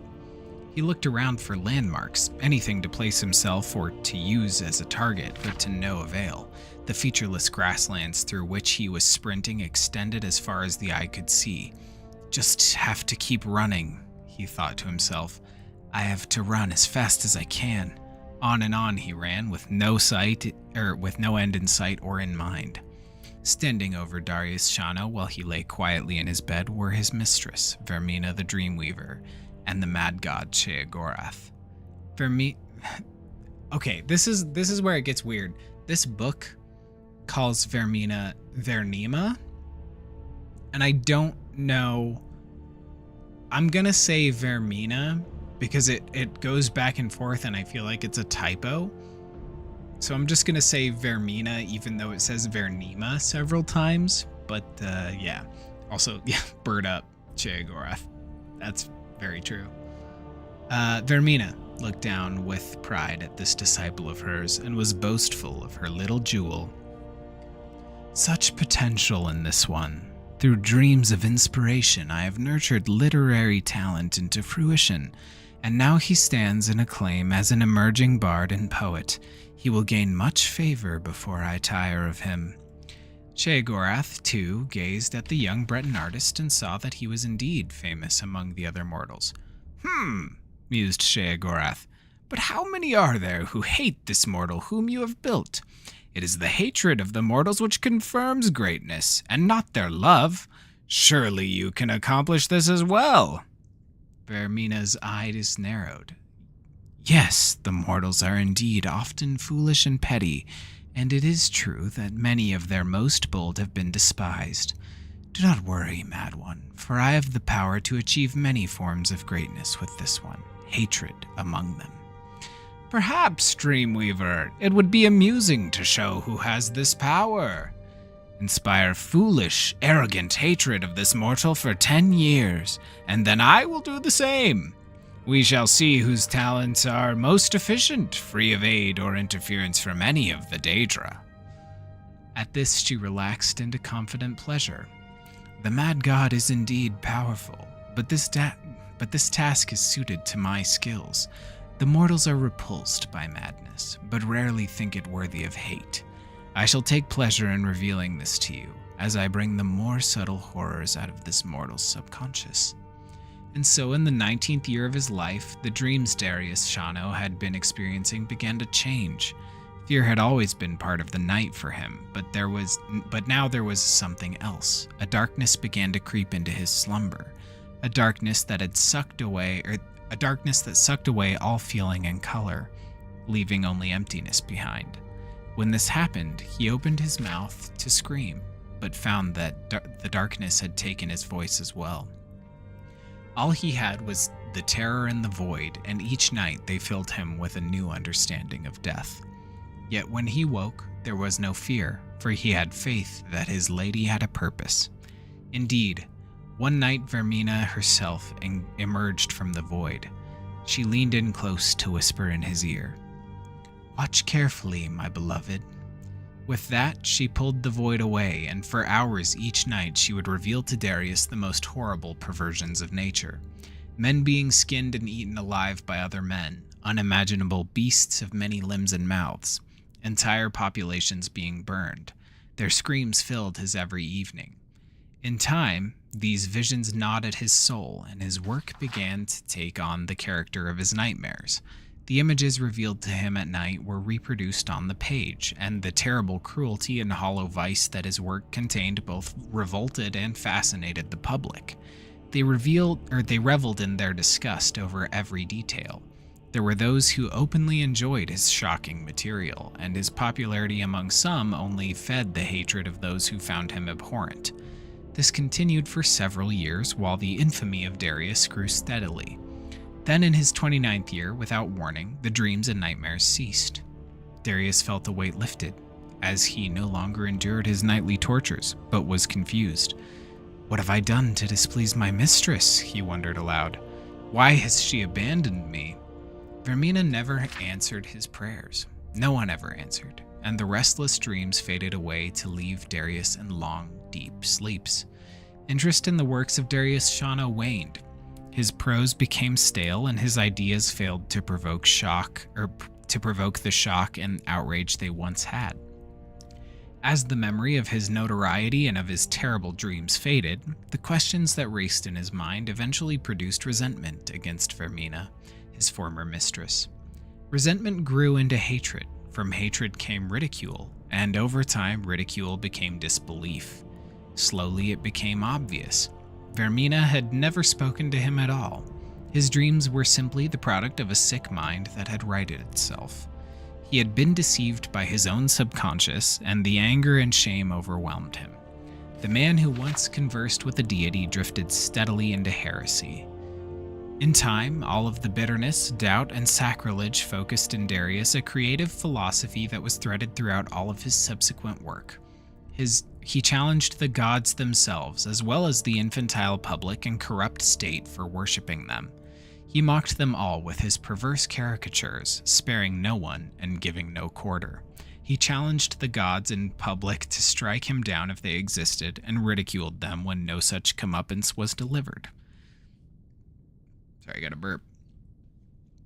To all of this, the people reacted with outrage far greater than they had shown his previous work. His early career had offended only sensibilities, but now he was striking directly at the heart of the people. His body of work grew in size and intensity. Temples, nobles, and commoners were all targets of his scorn. Finally, at age 39, Darius wrote a piece entitled "The Noblest Fool." ridiculing the emperor god Tiber Septim for integrating into the pathetic Nine Divines cult. The local king of Dania, who had been humiliated by this upstart in the past, saw his chance. For his sacrilege against the Empire, Darius Shana was executed with a ceremonial blade in front of a cheering crowd of hundreds. His last bitter words were gurgled through a mouthful of his own blood. 20 years after their wager was first placed, Vermina and Sheogorath met over Darius Shano's headless corpse. The Dreamweaver had been eager for this meeting. She had been waiting for years to confront the Daedric Prince over his lack of action. "I have been deceived by you, Sheogorath. I performed my half of the bargain, but during your 10 years, you never contacted the mortal once. He owes none of his greatness to you or your talents or your influence." "Nonsense," croaked the mad god. "I was with him all along. When your time ended and mine began, your whispers in his ear were replaced with silence. I severed his link to that from which he found the most comfort and meaning, and withheld the very attention the creature so desperately craved. Without his mistress, this man's character could ripen under resentment and hatred. Now his bitterness is total, and, overcome by a madness fueled by his rage, he feeds me in my realm as an eternal servant." Sheogorath turned and spoke to the empty space by his side. Indeed, Darius Shana was a glorious mortal, despised by his own people, his kings, and even the gods he mocked. For my success, I shall accept 70 followers of Vermina into my service, and the dreamers will awaken as madmen. And thus did Sheogorath teach Vermina that without madness there are no dreams and no creation. Vermina will never forget this lesson.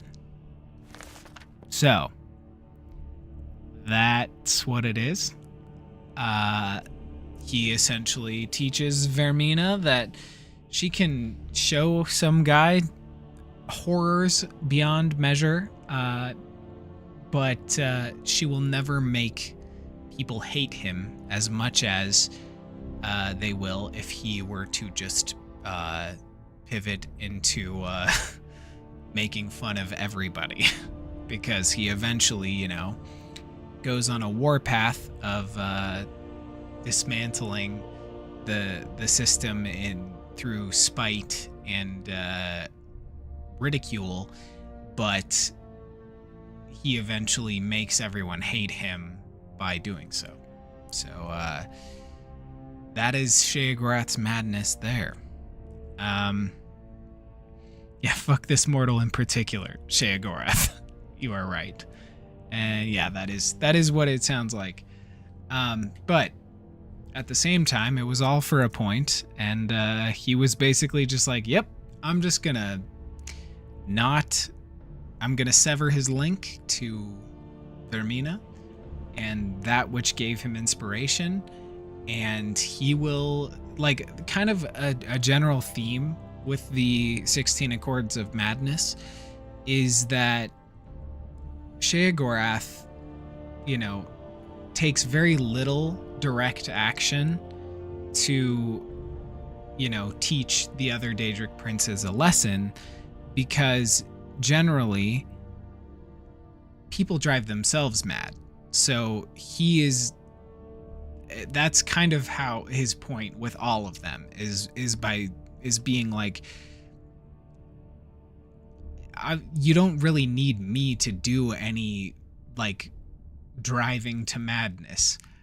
I oversee it, but I'm not doing anything direct. That is just how mortal minds work, and how, not even mortal minds, but that's just how the psyches of beings end up working, is that you will tear yourself apart by focusing on the wrong thing. So, to conclude our stream, we will read the 16 Accords of Madness, Volume 12. Malakath's Tale. In the days before the Orsinium's founding, the spurned orc folk were subjected to ostracism and persecutions even more numerous and harsh than their progeny are accustomed to in our own age. So it was that many champions of the Orsimer traveled, enforcing what borders they could for the proliferation of their own people. Many of these champions are spoken of yet today, among them the Cursed Legion, Grama the Hairless, and the noble Emeg Grokeira. This latter crusader would have certainly risen to legendary status throughout Tamriel, had he not been subject to the attention of certain Daedric princes. Emeg Grokeira was the bastard son of a young maiden who was killed in childbirth. He was raised by the shaman of his tribe, the Grilikamog, in the peaks of what we now call Normar Heights. Late in his 15th year, Emeg forged by hand an ornate suit of scaled armor, a rite of ascension among his tribe. On a blustery day, he pounded the final rivet, and draping a heavy cloak over the bulky mantle, Emeg set out from his village for the last time. Words of his exploits always returned home, whether defending merchant caravans from brigands or liberating enslaved beastfolk. News of the noble orc crusader began to grace even the lips of Bretons, often with a tinge of fear. Less than 2 years after ascending to maturity, Grokeira was making camp when a thin voice called out from the thickening night. He was surprised to hear the language of his people spoken by a tongue that obviously did not belong to an orc. "Lord Keira," said the voice, "tales of your deeds have crossed the lips of many, and have reached my ears." Peering into the murk, Emeg made out the silhouette of a cloaked figure, made wavy and ephemeral by the hazy campfire. From the voice alone, he had thought the interloper an old hag, but he now decided that he was in the presence of a man of slight and lanky build, though he could discern no further detail. "Perhaps," the wary orc began, "but I seek no glory. Who are you?" Ignoring the question, the stranger continued, "Despite that, Orsimer, glory finds you, and I bear a gift worthy of it." The visitor's cloak parted slightly, revealing nothing but faintly glinting buttons in the pale moonlight, and a bundle was withdrawn and tossed to the side of the fire between the two. Meg cautiously removed the rags in which the object was swathed and was dazzled to discover the item to be a wide, curved blade with an ornately decorated handle. And also, I meant swathed, but that's fine. The weapon had heft, and Emeg realized on brandishing it that the elaborate pommel disguised the more practical purpose of balancing the considerable weight of the blade itself. It was nothing much to look at in its present condition, thought the orc, but once the tarnish was cleaned away and a few missing jewels restored, it would indeed be a blade worthy of a champion 10 times his own worth. "Her name is Neb Crescent," spoke the thin stranger, seeing the appreciation lighting Grokeira's face. "I got her for a horse in secret in warmer climes, but in my old age I'd be lucky to even lift such a weapon. It's only proper that I pass her on to one such as yourself. To possess her is to change your life forever." Overcoming his initial infatuation with the arc of honed steel, Emeg turned his attention back to the visitor. "Your words are fine, old man," Emeg said, not masking his suspicion. "But I'm no fool. You traded for this blade once, and you'll trade for it again tonight. What is it that you want?" The stranger's shoulders slumped, and Emeg was glad to have unveiled the true purpose of this twilight visit. He sat with him a while, eventually offering a stack of furs, warm food, and a handful of coins in exchange for the exotic weapon. By morning, the stranger was gone. In the week following Emeg's encounter with the stranger, Neb Crescent had not left its scabbard. He had encountered no enemy in the woods, and his meals consisted of fowl and small game caught with bow and arrow. The peace suited him fine, but on the 7th morning, while fog still crept between the low-hanging boughs, Meg's ears pricked up at the telltale crunch of a nearby footfall in the dense snow and forest debris. Meg's nostrils flared, but he was upwind. Being unable to see or smell his guest, and knowing that the breeze carried his scent in that direction, Meg's guard was up, and he cautiously drew Neb Crescent from its sheath. Emeg himself was not entirely sure of all that happened next. The first moment of conscious memory in Ameg Grokeira's mind after drawing Neb Crescent was the image of the curved blade sweeping through the air in front of him, spattering blood over the virginal powder coating the forest floor. The second memory was a feeling of frenzied bloodlust creeping over him, but it was then that he saw for the first time his victim, an orc woman perhaps a few years younger than himself, her body a canvas of grisly wounds, enough to kill a strong man 10 times over.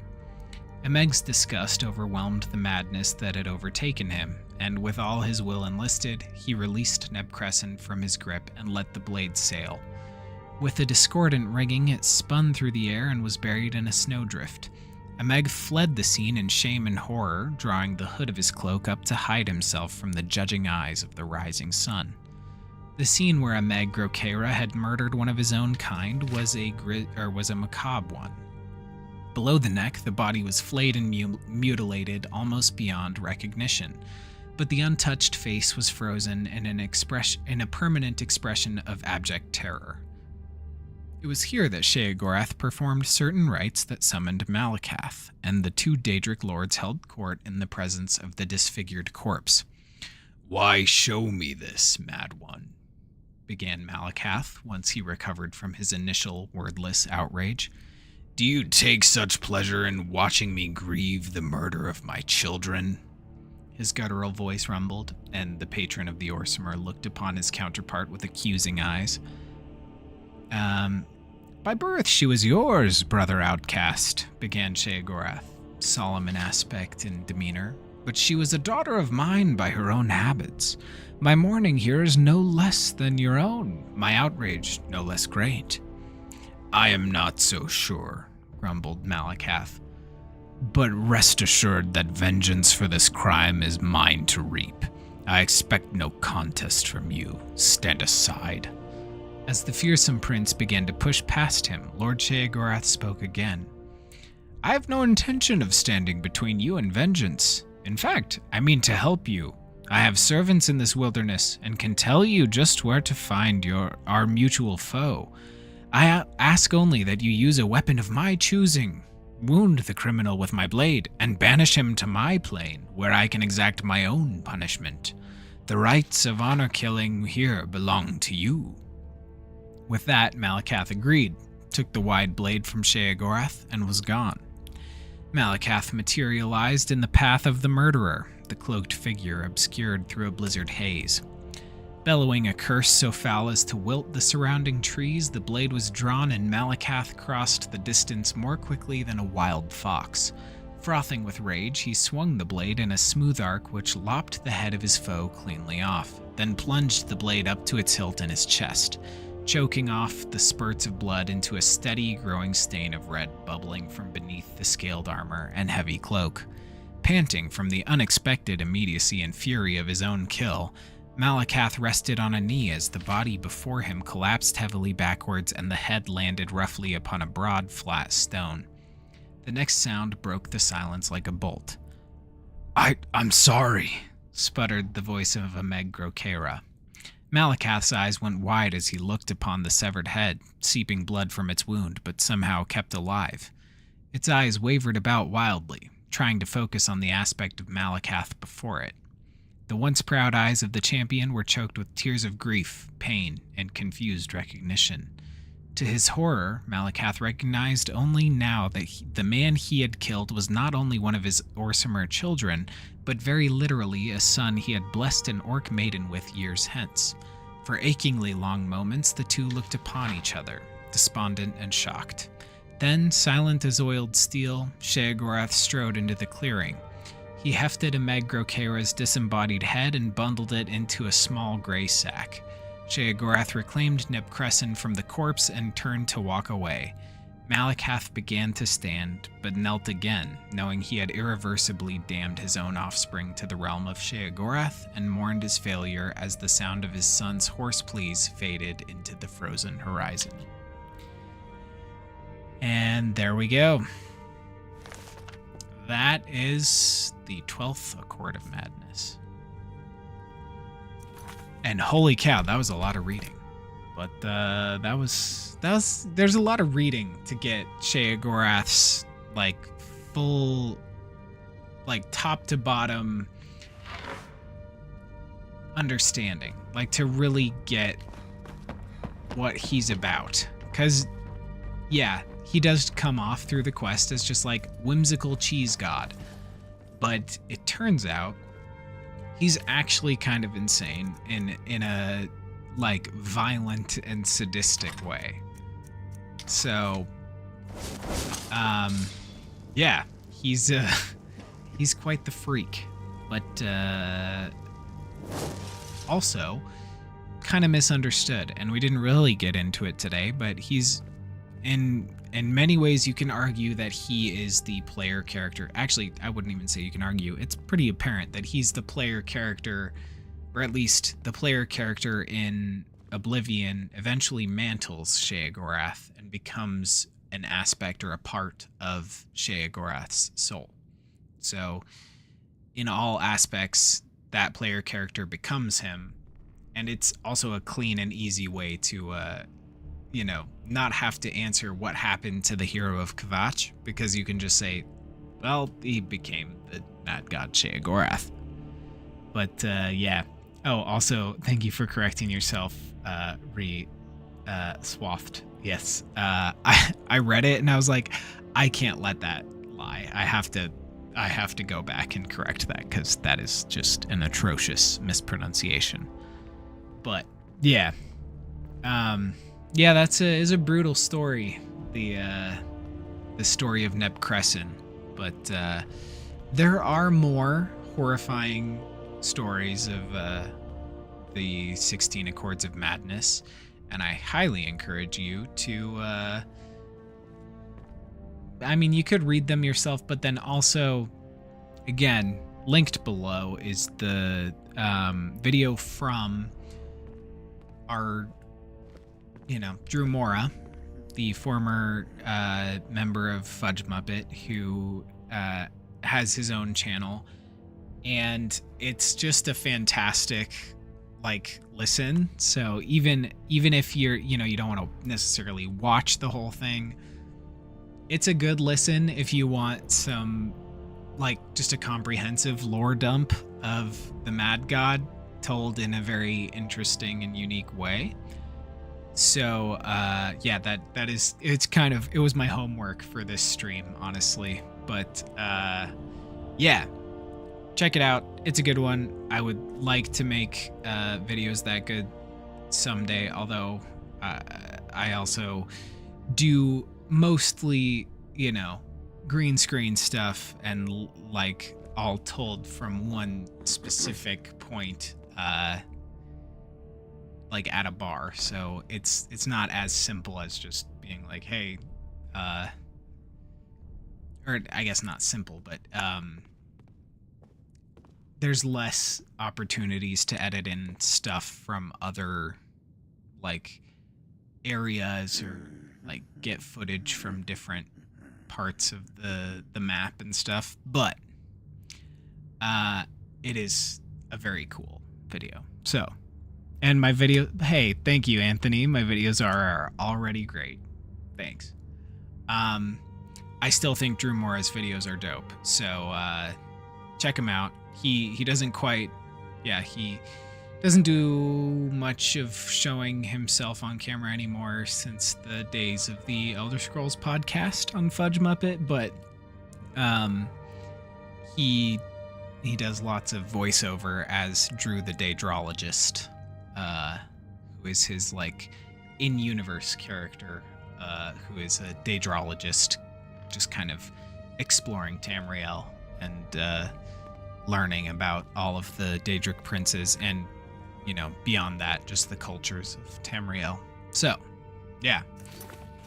With that, I'm going to save this character and pop out to the desktop, because that was a lot. Give me one sec to move a few screens around. Pop over to the chatting camera. And I don't know what was up with this mini viewer, but there we go. Okay, cool. Well, this is a really long stream.